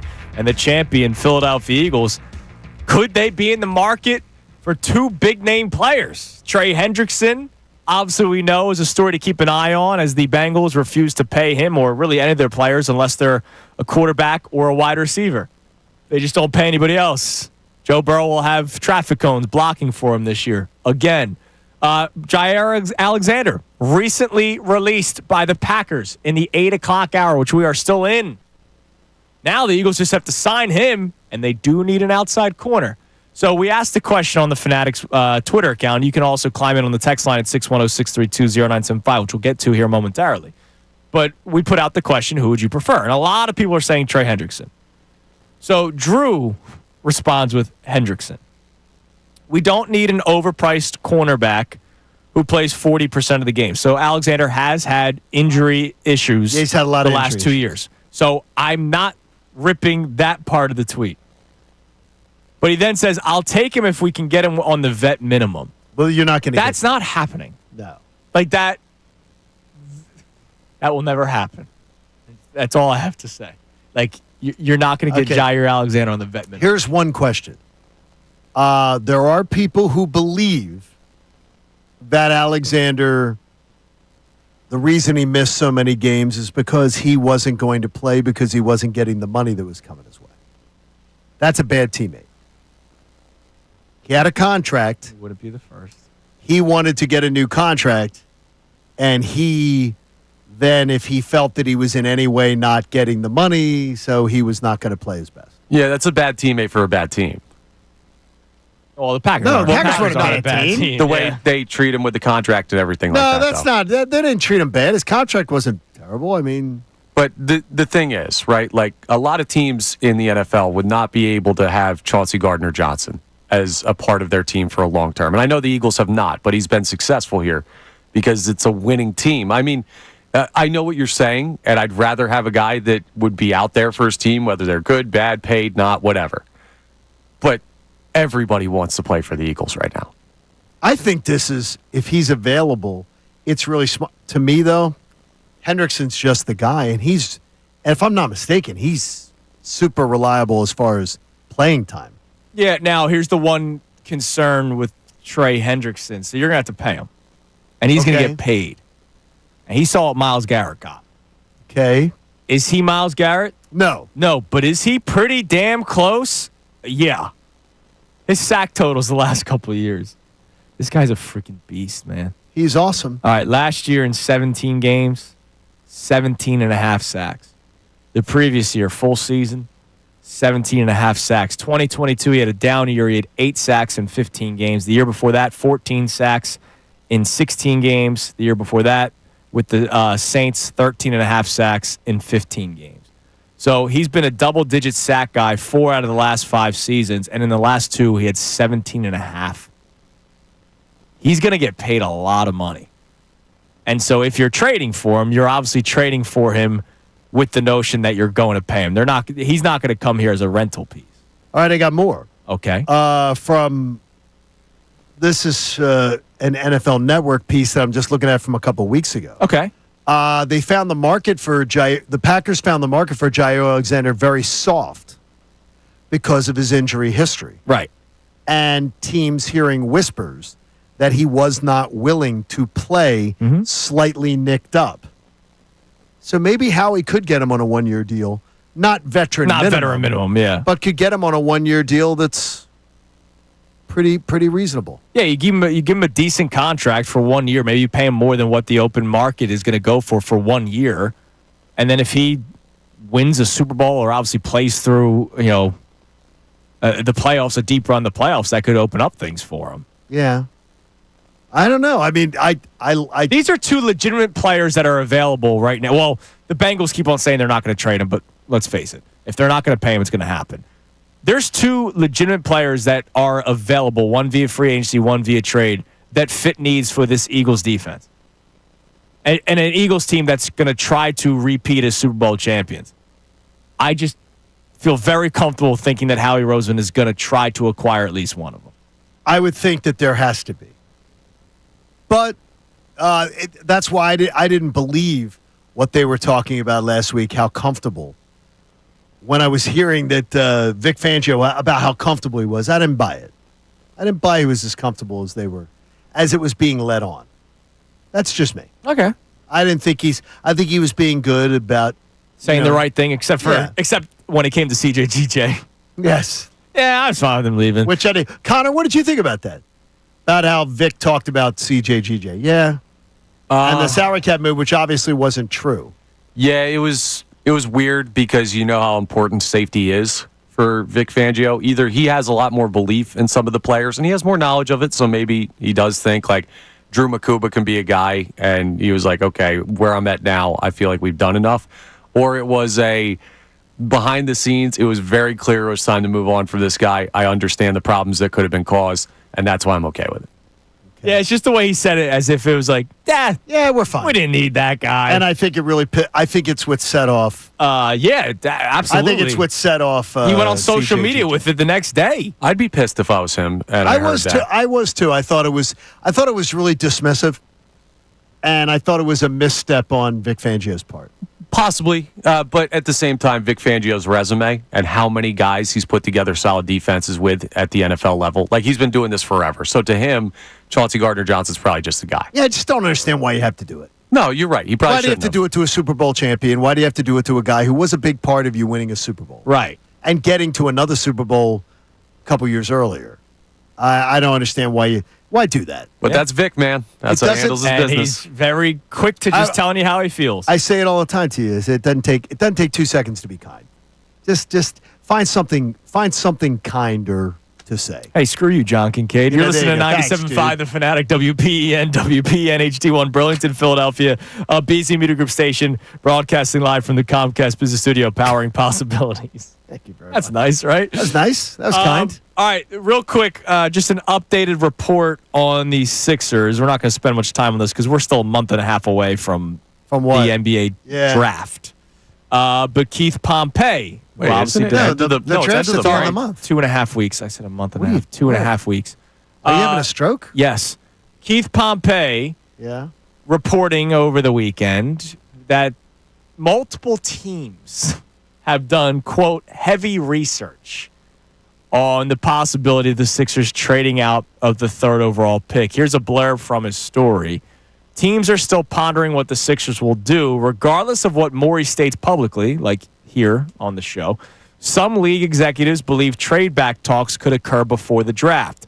One executive said a couple of teams behind the Sixers in the draft are doing heavy research on the possibility of moving up to number 3. So trading back somewhere in the top 10, I still think makes sense because you're still getting young and you could probably acquire another player through it. Then he didn't tell you the truth when he was on with you and Amy. Which, that's fine. I got you. He said, we're very happy with what we're going to get at 3. Yeah. We already know what's going to be there, and we're really happy. Here's the deal, John. He's very happy with what they'd be able to get at 3. Maybe he's very happy with being able to get that player at 6. If there's a player that he goes, that's the guy we want, we can get him at 3, but we can also get him at 6 or 7. Can't guarantee you're getting him at 6. Yeah, but you know he's going to, I imagine. You don't know that he's going to be there at 6. Okay. You can't guarantee it. If you trade back, you hope he's there at 6. Sure. But it looks like, I still, somebody asked me this weekend, like, gun to my head, are the Sixers drafting with the 3rd overall pick? And my immediate answer is still no. But that doesn't mean I don't think they're going to still select a player in the first round. Like this whole Kevin Durant, Paul George thing that we've been talking about because it's fun, I don't know if that's going to happen. But if you can trade back in the draft and get younger pieces that fit with this basketball team and still acquire a player via the draft, might not be the worst thing that the Sixers can do with this 3rd overall pick in terms of how they use it. Might not be. I mean, I'm not sure if pick 3 is that far different than pick 6. That's what right, and that's what we said when the lottery played out the next morning. After we ripped Kevin Nagandi for saying that the Sixers lost the pick, we then talked about the pick itself. And I said right away, it's not who you get at 3 will not be a franchise-changing player. It won't be. No. So if I can get the same thing at 6 or 7, but still also get another piece that helps with this basketball team, another younger piece of whatever trade they make, that may be the best thing for them. I can understand where you're at. I'm not there yet, but I guess I'm just fatigued. I'm just fatigued with their vision, and I'm not sure that they have one. I have to hear the vision and really try to understand it. But I'm willing to try to understand it. Like I had some guy yesterday on Twitter trying to tell me that this Phillies season is exactly like the Eagles season. No. And I'm like, explain it. I said, explain it to me. I didn't do explain it to me like I'm a 5-year-old. Explain it to me. I'm not trying to be dismissive. Explain your thought process because I don't see it. And he's like, it's exactly the same. And I'm like, no, you've got to explain it to me. How are you seeing parallels? I'm trying to understand the Sixers' vision because I don't want to be one of those people on sports talk radio that's just, I'm dismissive of it. Maury's an idiot.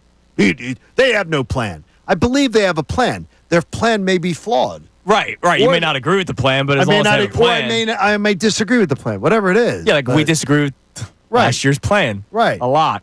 All right, what do we got in the text line about anything? Go ahead, sneak in a text there, Connor. It's 610-632-0975. You can keep the music playing. It's okay. The music's going to run out. I'll play it later. All right. We got a text on the Jair Alexander thing from our guy Stick from Clearwater. What's up, Stick? Who, by the way, just texted me. Stick will be in the ballpark tomorrow. So if I make it, I'll try to meet up with him. If you see a very tall man walking around, great man, go up to Stick. He is one of the nicest people in the world. Okay, how the hell is someone going to know that by that description? Tall, great man. Tall, great man. Hey, are you a great man? You're tall. If I ever go missing, you're not describing me to the police. Exactly. He says cornerback over the defensive end because we need an outside corner to be good. Plus, he's free to sign, and defensive end would cost you probably draft capital, which you don't want to give up. Not bad either. It won't kill you draft capital-wise because they're not going to pay him. But part of the deal is you're trading, let's say it's a 4th-round pick, you're then paying him millions of dollars. Now, we're going to see Stick in September, too, right? He lives in Virginia, so I don't know if he's going to. Oh. But I saw him when I went down for the Monday night game, so he might. Okay, he might be there. He might. I love Stick. Yeah, it's a good man.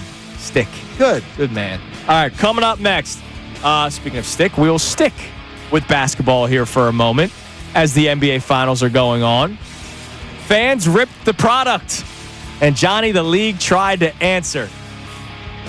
It's Kincade and Salciunas, 97.5 The Fanatic. Mike.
You're on Kincade Salciunas, 97.5 The Fanatic on a Championship Monday, presented to us by our friends at Pier, Bryant Heating and Air Conditioning Contractors. Visit nopaybryant.com. Real quick before we get to our text messages and this little NBA thing to bring up. Hers, Chips, as we know, does the annual Flavored by Philly competition. I can't wait to hear the flavors. Well, here are your flavors this year. Okay. Special hot Stromboli. Okay. Special hot Stromboli. Yes. Interesting. It's got the slightest of kicks. The taste is somewhere between tomato pie and cheese ravioli flavors, which they've made in the past. Number 2. I'm all about this, man. Which one? Long Hots and Provolone. That's the flavor. Hell yeah, man. Hell yeah. Is it the sharp Prov or is it the regular Prov? Seasoned well. You taste pepper to start and get the kick towards the end. Not an overpowering flavor where you'll need a glass of water on standby. Okay, then I'm in. But I like sharp provolone. I don't like the regular flat provolone. Okay, fair enough. So if it's sharp provolone, I'm in. I will 100% look forward to trying that flavor. That'd be there. the one you would try. I would try the Stromboli one before those. And then the other one, they do tomato pie. And they're saying it tastes just like Corpolese tomato pie, which I love Corpolese. Corpolese is great. Yeah. So those are your 3 the this year. Long Hots one would be my third choice of trying. If I had to choose between the 3, I'm trying the Stromboli first, the tomato pie second, and then the Long Hots third. I'm the same right there. Same thing too? Yeah, I go Long Hots first. Baby. I'm not a Long Hots fan. I love Long Hots. By the way, that written by this write-up was done by Kevin Kincade, who does not like lawyers in the I don't know Philadelphia if Kevin Kincade, sports radio. What is the state of Philadelphia sports radio if a lawyer is doing it?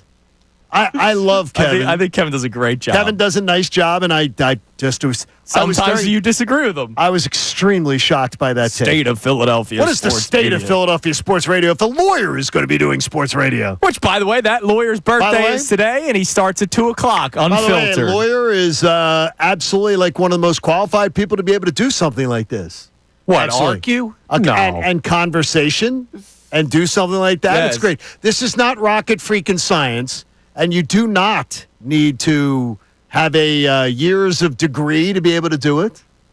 And I did not do it full time till I was 33 years old. And I used to wear $500 suits. I'll brag about it. I just laugh. No, but I just laugh at the people that's like, oh my gosh, these people didn't come out of radio. I've known more schlubs that spent their lives in radio that think it's, I came up through the ranks. Well, no, it's not the way it works. I came up. Are you good or not? I came up. through the ranks. You're good. You're good. And now, by the way, another successful weekend with ESPN Radio too, which is fun. great. Yeah, it was I'm fun. very proud of my it's fun. partner. It's fun to talk NBA basketball. I'm not crying about it every day. Speaking of NBA basketball, so there has been a recent sort of tone on social media about. I get told my tone isn't good sometimes. About how disappointing the product is. Not the teams, the overall product of the display of the NBA Finals. The coverage of it, the lack of promotion of it. Obviously, a lot of these big shows talk more about LeBron James and the Lakers than the Oklahoma City Thunder that ran away with the Western Conference this year and are now even 1-1 in the NBA Finals with the Indiana Pacers. It's not a sexy final. Right. But to me, it's very interesting. If you watch basketball and you just like the sport, it has been sexy. It's interesting to me. So recently, people started complaining about the trophy not being on the court, the Larry O'Brien trophy, as a part of the logo. Like if you go back to when the Sixers played the Lakers, center court was the Larry O'Brien trophy surrounded by the logo of the team itself, right? The logo of the team was still in the middle, but the trophy was on the court. Okay. And so it finally Adam Silver was asked about it earlier last week and said that the reason why it's not on the court anymore is that players complained that it was slippery. First I ever heard that. Literally, first time I ever heard that. So it was on Adam for Silver. years and years and years. And then all of a sudden, last week, because people started noticing that it's not there and the display of the NBA Finals doesn't feel big anymore, Adam Silver says because it was slippery for the players. So yesterday, they tried appeasing to the people complaining. And How? they did, I got to hear this. They did two. You probably saw it without even realizing it. They put two digitally enhanced Larry O'Brien trophies on the court. Whoa. They weren't real. They weren't actually on the court. okay. I did see them. Yeah. It's like the advertisements that they put onto the boards. Yeah. Those aren't actually there. No. Okay. I didn't know that. Wow. It looked dumb. And, it was awful. And instead of just I get it, they're not going to all of a sudden build a court overnight, right? Maybe they bring it back next year. Maybe they find some scientists that can make the Larry O'Brien trophy not slippery or whatever nonsense they're trying to spew. But I do appreciate the fact that they're hearing the complaints. It was just I wish they didn't even do that yesterday. Just don't even have that on. And it looked dumb. How do you not do something better? It's 2025. You could show me a gnat on a guy's ass in a replay, but you can't get a trophy on the court without it looking like clip art. Well, and the funny thing is, somebody made a great point last week on social media. Wait a minute. And again, I can't wait. All these teams do those alternate floors. Yeah. And that's the point the person made on social media. So then how can't they do it for the final? They are making a bigger deal. Think about this for a second. Adam Silver and the play-in NBA tournament have made a bigger deal, not just the play-in tournament, the in-season tournament. Right. With all the flashing, right, which, by the way, I hate it because my eyes bleed when the Sixers are playing on a red court. I hate it. But they're trying to make that a bigger deal than the actual playoffs. That's truth. No, you're absolutely right. Why? It's the playoffs, and you care more about the in-season tournament with how you're trying to advertise it and promote it and make it look flashy or make it seem bigger than what it actually is? People know that the playoffs are the playoffs. You still have to add to it a little bit, though. The in-season tournament's a waste of time. Wow. That's incredible. That's my rant on the NBA. They're bad at the bells and whistles stuff. They are. They miss a lot of stuff. They you really know what, do. though? They used to not be. They used to not Yeah, be. they used to be there. 5-6 years ago, we were talking about could the NBA become as popular as the NFL? And it went in the complete opposite direction recently. All right, coming up next, I want to get back to the Jair Alexander, Trey Hendrickson discussion. I know we have a lot of people chiming in on the text line about it. Also, the Phillies. It's Kincade and Salciunas on this Monday morning, 97.5 The Fanatic. Fanatic Sports Update. The Phils swept out of Pittsburgh. I'm Connor Thomas, and the Phillies were swept by the Pirates over the weekend in the Steel City. They only scored 6 total runs in the series. The offense was dead quiet, and they were 3-hit yesterday against Paul Skeens. It's just been a rough go for the Fightin' Phils. They've lost 5 straight, but they're going to look to get off the schneid tonight back at Citizens Bank Park. They come home, and they welcome the Chicago Cubs to town. They also welcome Zach Wheeler back to the rotation. He's back with the team, and he will make his first start back after welcoming the birth of a new child tonight. 6:45 p.m. first pitch. Opposing pitcher Matthew Boyd for the Cubs. The Eagles start their mandatory minicamp tomorrow. They're continuing to prepare for their title defense season, and we'll keep you updated on news out of camp from them. And also news around the NFL, where Jair Alexander was released by the Packers this morning, and we'll see if the Eagles are interested in adding at the cornerback position. They could use the help. In basketball, the Thunder evened up the NBA Finals at 1 game apiece, a 123-107 win over the Pacers last night. Game 3 is Wednesday. You can hear all those games right here on The Fanatic. This update's brought to you by the New Jersey Division of Highway Traffic Safety. We all play a role in keeping roads safe. Watch for pedestrians. Give 4 feet when passing and slow down. Let's look out for each other. Safety is shared. Brought to you by the New Jersey Division of Highway Traffic Safety. I'm Connor Thomas on the home of the NBA Finals in Philadelphia. 97.5 The Fanatic and 97.5thefanatic.com. Hey, everybody.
Salciunas here on 97.5 The Fanatic. Coming up at 10 o'clock, the Mike Missanelli Show with our man Ray Dunn. We saw Ray here in studio. I saw Mike out there in the hallway. They're ready to go for a bang-up show coming up at 10 o'clock on another gross day. I looked outside the windows. It's horrible out there. Yeah, I wish I had not worn shorts today. That's why I went with the joggers today. And I have a raincoat. Oh, no, I left it at home. Damn it. Going downtown afterwards, I'm like, I probably wish I hadn't worn shorts. But hopefully it'll dry out. That's a mistake. I think, you know what? That's not like you. But I looked at the weather last night, and I did not think it was going to be this That's not nasty. like you are, Mr. Plan. But, it's not supposed to rain the rest of the day. It looks like it's just misting out there. But I hate that. Yeah, I hate that too. I hate that. You know what? Give me full-blown storm. I'm anti-mist. Like, because you're still getting wet. Like, it's uncomfortable. I'd rather get drenched than walk through the mist. Gross. There you go. I don't know. All weather, shorts weather. The only mist I like is Sierra Mist. Remember that soda? There we go. That doesn't even exist anymore, does it? Didn't that turn into Sierra Mist is now that other. They changed the name. It's the lemon and lime still, but it's Starry. Yes, I think that's what it's. Starry. Yes. Stupid. Soda knowledge, elite back here in the booth. Sierra Mist was an underrated soda. It's delicious. Everyone in your big Sprite. Or wherever Starry is. Big Sprite. I don't drink soda, so I lost you on that. Yeah, but everybody's all Sprite up. The McDonald's Sprite. Give me Sierra Mist any day. All right. Earlier this morning, Jair Alexander, cornerback of the Green Bay Packers. Ricky wants to know if you're going to melt, by the way. I'm going with the raincoat. He said, raincoat. Is he going to melt? Are you going to melt? Why? Ricky wants to know if you're going to melt. Well, because I'm a witch? He just wants to know if you're going to melt. Maybe he just thinks you're sweet. A raincoat. A raincoat. I am head of the anti-umbrella gang, so if it's raining, a raincoat. Nah. I don't. I'm confused by Ricky, unless he's trying to make a Wicked Witch of the West. No, he's just saying a raincoat is that he's surprised. You wear I wouldn't bring a raincoat in a day like this. A misty day, I'm not wearing a raincoat. I'm anti-mist. I just told you. I know. I hate that. By the way, Chief Dan's warming up on the golf course. He says it's not raining on the golf course. Well, you look out these windows. It's misty, man. So hopefully it's coming to an end. Hopefully it is. Jair Alexander released by the Green Bay Packers this morning, and there was also an article over the weekend from NFL.com that did the 7 trades they'd like to see, and one of those trades was Trey Hendrickson to the Philadelphia Eagles. So we then asked the question, if you had your pick, Hendrickson or Jair Alexander. One's an edge rusher who's a stud. The other is a corner who's often injured. Now, you've been saying that maybe there's reports that he would not play through some nicks and bruises. When he was nixed, he would take the extra week, or he'd take extra time off. And maybe that plays a bit of a factor. Hendrickson, you'd have to trade for and pay him a lot. Like, Trey Hendrickson is going to make a lot of money. Whereas Jair Alexander is going to probably get whatever the market rate is for cornerbacks. Right. Yes. So you have to take all those into account. What do we have on the text line? Also, Philly's still on the table. We've been grousing about the awful weekend for the Phillies. It's just kind of taken a turn once this Jair Alexander news came out, because the Hendrickson stuff's just like speculation. The Alexander, that's real. He is now a free agent. He's available, and the Eagles have a need as that second outside corner. Maybe we'll talk to our man, Andrew DeCecco, at some point this week to talk about it. But what do we got on the text line? Phillies or Eagles related at 610-632-0975. All right, we have a check-in on Jair Alexander, and this texter says, I believe we need Alexander more than Trey. We have maybe and hope at the cornerback 2 position, so you need to fix that. And he does have a slight injury problem, but that just sounds like we can't pay you as much as you want. However, let me introduce you to Howie the Goat Roseman. Yeah, who will find a way to make it work. I was surprised that you guys were both so quick on Alexander. I get the idea of not giving up anything. You're not trading anything substantial to get Hendrickson. No, you're trading him. You're trading him and then giving him lots of money. You're not trading a first or second round pick. 4th round pick with lots of money. 4th round pick. That's what I would figure. I'd do that in a second.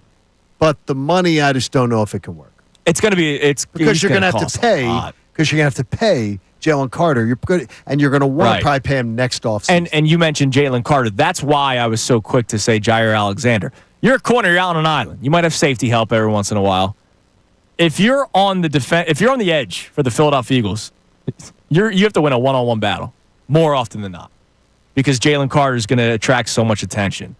And I have to trust, as Connor pointed out, one of my first-round picks in Nolan Smith to win his one-on-one battles. My other first-round pick in Jordan Davis to wreak havoc at times up the middle with one-on-one battles. Right. And then our third-round pick, who the Eagles think very highly in Jalix Hunt. Wait, I undersold it. I said 3 first-round picks. It's 4. I forgot about Jordan Davis. Azeez Ojulari, former first-round there pick. you Yeah, go. it's not a bad one. Okay, I didn't realize you didn't mention Jordan Davis. And I told you right now, I do think Azeez Ojulari. I'm putting the number at 7.5 the other day. Yeah. It's right around there. I like that line. I do think he's going to be right around there. And the in way this Vic Fangio rotates his defensive line, it's not like – because one of the biggest things with Azeez Ojulari is the injury concerns and the injury history. But if he's not playing 80 snaps in a game, right, if he's rotating, which is what Vic Fangio did all last season in the year they won the Super Bowl, maybe that gives him extra life in the season. All right. What else we got on the text line? All right, we have plenty of people checking in on the Phillies as well. And this texter, Tom B. in South Philly, says, although we need some deadline help, I'm also all for making some staff firings or front office firings at this point. Way too much lifelessness in the whole club right now. Too comfortable. How about a batting coach? How about a hitting coach? By the way, teams fire their hitting coaches all the time. Has this hitting coach done a good job? Or is he just buddies with some of the bigger stars in the team? I mean, you know how I feel about it. He's not in the box with them. So, like, that's what I always say. Is he doing a good job with them? I don't know if the next guy does a better job. Okay, I don't value the hitting. Then why have one? I don't know. I don't value the hitting coach as much as people do. Then why not? Then why have one? Like, I mean, he's not doing a good job. This team is not doing a good job. Or they don't listen. I don't know. Like Alec Boehm, the plan is to see more pitches, right? Alec Boehm swings at a first pitch in the rain and it grounds into a game-ending double play. Like that was dumb. And but this whole Kevin team Long doesn't say, "Hey, swing first pitch"? This team though there are some things that have been slightly better this year, but overall they're not. They do not, with what they've got, they do not get good return on investment. Yeah, but how many guys have they had that have had like an extended hot streak this year? I'd say 2, right? Turner and Schwarber. And they're still top 10 in Major League Baseball in runs scored. And I know this. They should be. I know. That's like I know, but I'm just saying it's not like they're 20th or 25th in runs scored and they're just completely devoid of it. Look, who has he developed? No one. I don't know. He's developed nobody. That's his job. But his job isn't to have Trey Turner, a $300 million player, produce. His job isn't to have a $300 million player and Bryce Harper produce. I don't know. I keep the same. His job is to develop young players. Has he developed Brandon Marsh? Oh. Brandon Marsh is worse. Look, I keep the same energy every time we have this conversation. They could fire Kevin Long today and I wouldn't care. They could give him a 10-year contract extension. I wouldn't care. I really don't think the hitting coach really does all that much. Everything is lethargic with this organization right now. Everything is so lethargic. If you fire him, it's more of the wake up. And more importantly, just because he's buddies with the stars have too much to frickin' say about everything. Yeah, maybe that could wake him up a little bit. I get what you're saying. About everything. If they fire him, it's the wake up. And I'll agree with you there. Right. I just don't think like the hitting coach really does all that much. I think it's one of those jobs that you're stealing a lot of money for. Like the pitching coach does more than a hitting coach. I don't think a hitting coach really does all that much. I got it, but that whether you think that is or not, he's supposed to. Other organizations, look at the Arizona Diamondbacks. Mm-hmm. This is a team. They have a lineup full of guys that work counts, that pull up pitcher counts, that have more quality at bats. You can look at other organizations that have young guys that are developing, that develop talent.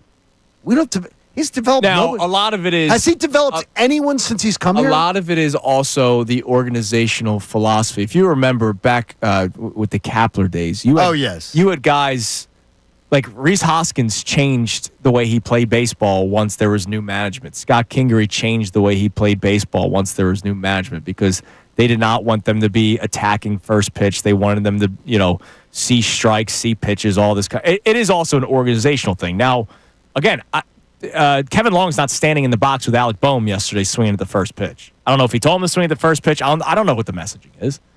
And maybe that's a problem. Could be. He could be a problem. I just don't think it's really all that much. I don't think the hitting coach really is.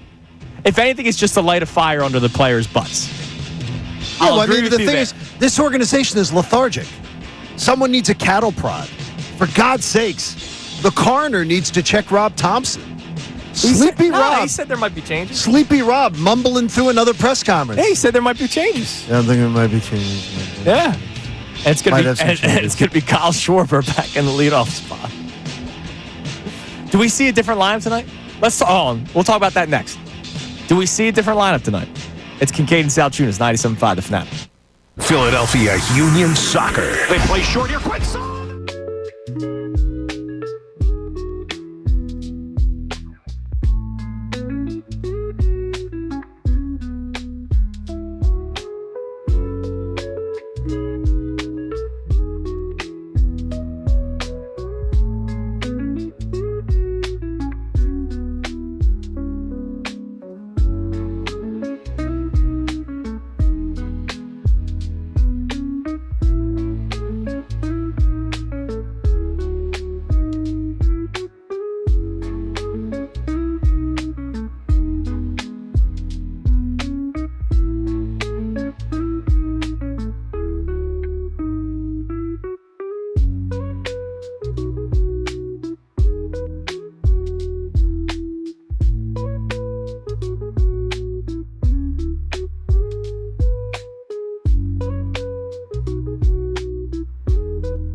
On Kincade and Salciunas, 97.5 The Fanatic. We'll get our key three coming up later on this segment. So the Phillies, no days off. They begin a 3-game series with the Chicago Cubs. They get one Thursday. Yes, sorry, no days off from no one days series off to the from other. this one. So the Phillies are going to 3-game series with the Cubs, and the Phillies won their series last time they played the Cubs in Chicago, and that is one of those good teams that they have been able to beat. And then, of course, the second half of May happened, and the first week of June happened, where it's not been as fun. So your rotation, Zach Wheeler in Game 1 off of the paternity leave, Mick Abel gets to start in Game 2, and Jesus Luzardo, you hope, fingers crossed, bounce back performance in Game 3 of this series. So you have, two guys that you're going to rely on a lot this year, and then the rook in between, who's been great since he's come up. Nobody's questioning the pitching. Everybody's questioning the bats. Now, tonight, they're facing Matthew Boyd, who continues to just put together a decent career in Major League Baseball. He's left-handed. So you'll get the Trey Turner leadoff spot lineup today.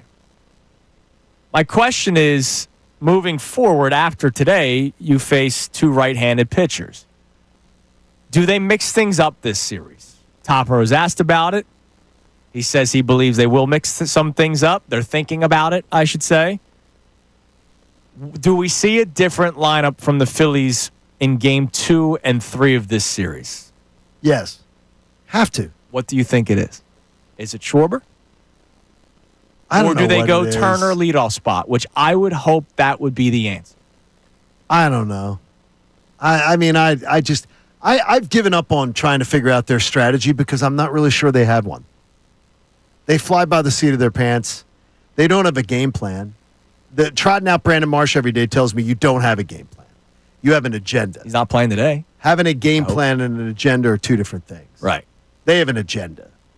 When you're just trotting out Marsh every day, I mean, Marsh, how many times can a Major League Baseball player be not breaking the right way on balls and then constantly ending up on their backside? Right. No, he's playing bad both avenues of the game, offensively and defensively. And they just keep saying good for okay. I'll give him credit. Good base running yesterday. Oh, he had a good base running and yesterday. that's it. He did. Period. My only compliment but that's to Brandon not, Marsh. That's it, though. I mean, it's not worth it. It's just not worth it. It's a terrible situation, and they keep doubling down on it. So I don't know I don't think they have a plan. I think they have an agenda. Now, the scary thing is I'm trying to even write down the lineup, right?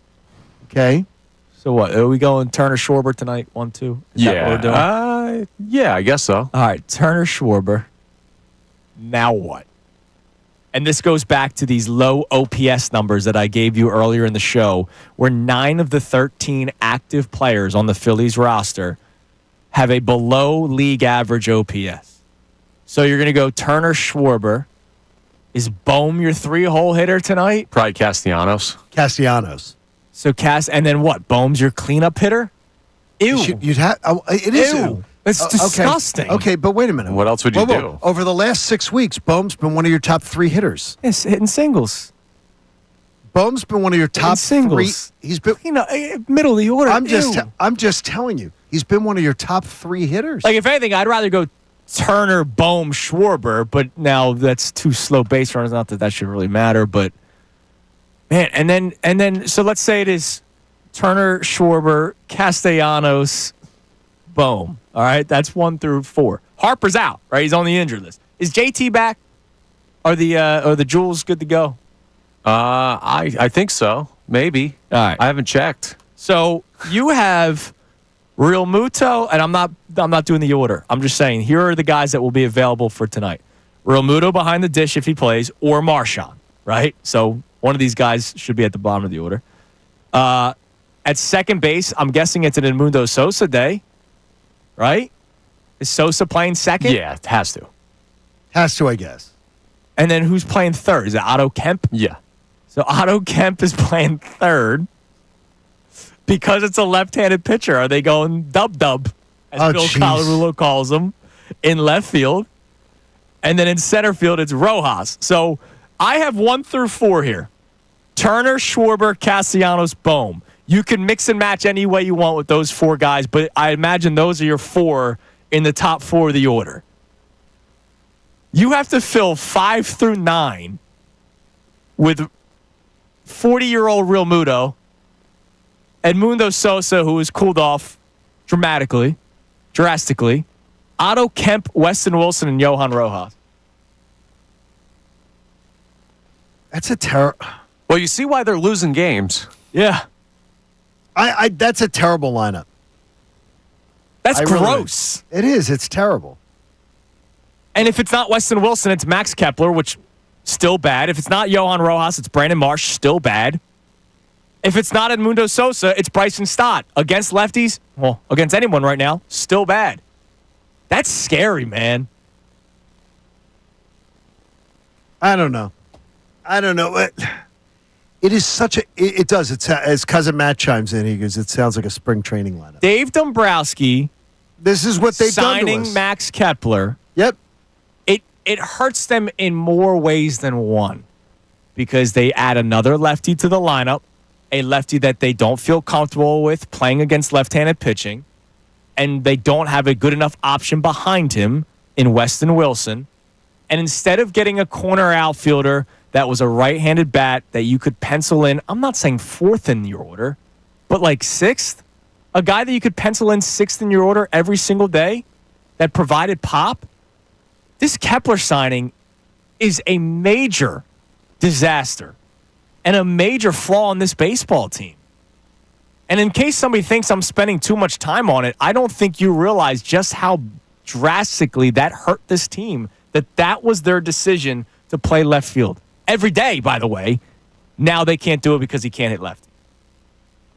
I just want I don't like the plan. I don't like the agenda. And they've, with all the big money that they put into this team, they're just log jammed at the top. And we need some of the bargaining chips to move. And again, if I heard it on the weekend, I heard it 3 times. I brought it up earlier today. I heard people saying, well, trade Nola. That would really free up some money and everything like that. No one wants Nola's contract. No one's trading for Nola. They're not taking that contract.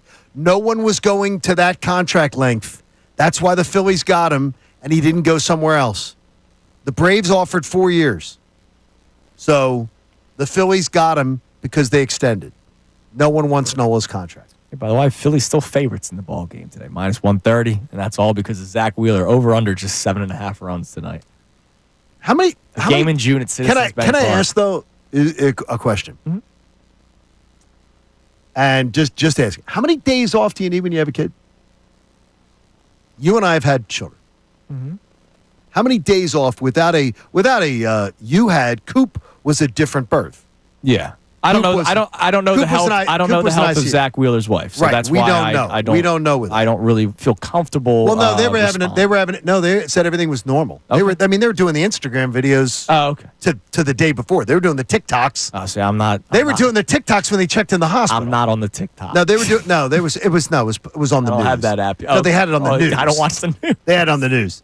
They were doing the TikToks. Okay. On the news. So it wasn't anything where there was like a serious worries or anything. Well, what did he like technically miss? One start? No, I'm just saying. How many? 2, I think, and Was they it just 2? moved the rotation a little bit. But Okay. yeah, I I just mean, think- it's good to have him back. It is good to have him back. Let's just live there, and he needs to be big for them tonight. He has to be. Yeah. That's your stopper. I guess technically he missed one start because he last pitched on the 29th. He last. So let's say he would have He would have pitched June 4th. It would have been 1, 2, 3, 4. No, he would have pitched June 3rd. June 3rd, and so June 3rd, and then they push it back, and then they push it back. 7, 8. So today, he missed one complete start time, but he could have pitched earlier Against the Pirates. Maybe you wanted him for the Cubs. What? Maybe you wanted to save him for the Cubs. Better team. To lose games against the Pirates? Well, I don't think anyone thought they'd get. yeah. I don't think anyone thought they'd get swept by the Pirates. All right, time now for the Kincade Salciunas Key 3 best minutes from today's show. Now, the Kincade Salciunas Key 3. Today's best. Johnny, I hope you had a great weekend where you didn't waste your time watching the fight. Connor Thomas, welcome back, by the way. Already? Dude, are you serious? I'm sorry. I didn't want to go in for 4 hours I because know. he didn't talk to us for weeks. This guy thinks he can just stroll back in here and get a good morning at 6:01. I know, but it was John. a full Vanguard wedding, and I figured maybe He doesn't work for Vanguard. I figured maybe they know He Chase. works for the afternoon show. No, he's with us. That's but Unfiltered with Ricky Bowe and Bill Colarulo. Yes, and that Silvana starts Keller. today. Listen Welcome to that. back, No, Connor. they- Connor. I was going to go silent treatment. I want the audience to chime in on this because last week when we we did. It was just like a sort of in-passing segment. It was in the 8 o'clock hour. You, me, and Gunner all got on the record. Do we believe this team's still a playoff team? We all said yes. Sure. When I then did the follow-up question of are they good enough to win the World Series, we all said no. And I feel like we've kind of been saying that since the season started, that the lineup as currently constituted. Right, because you still have the trade deadline. But it's a shame that they went into this season with that mindset that maybe come deadline time will improve instead of just using this past offseason or last year's trade deadline or the previous offseason to try to improve. Instead of tripling down on certain areas like your center field issues, bringing in another left-handed bat, Max Kepler, who hasn't been relevant in 6 years, getting older in a lot of positions, having guys that just slap singles all over the field. They could have improved on that multiple different times, and yet here we are now relying on another trade deadline in a month and a half. But I want the people to chime in and give their answer. Get on the record today on this Monday, June the 9th. Do you believe the Phillies are making the playoffs?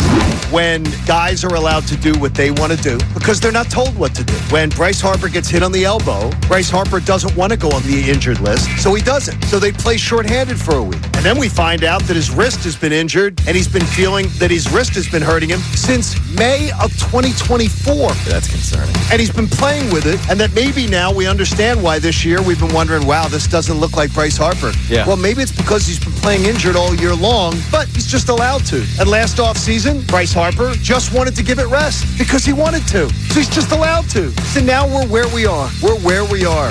You're going, all right, they're in a bit of a rough patch. Here is the Pirates series to get right? Have a couple of good wins. Skeens, that's going to be a tough outing. We know that's going to be a tough game, but games 1 and 2 against this Pirates team against Bailey freaking Falter. Maybe the offense comes to life a little bit, regardless of Bryce Harper being in the lineup or not. The Pirates are that bad, right? The Brewers are a better team than the Pirates. The Pirates suck. So this should be the series where you take 2 of 3, and hopefully you can get right. They got swept, John. This team isn't worth me raising my voice about. I think Rob Thompson maybe has it right all along. Maybe he has it right all along. Maybe his dull, lifeless, energyless, Eeyore from the Winnie the Pooh novels. Yeah. Maybe he has it right because a team reflects its manager, its leadership. I said it to you last week that all 4-game losing streaks are not the same.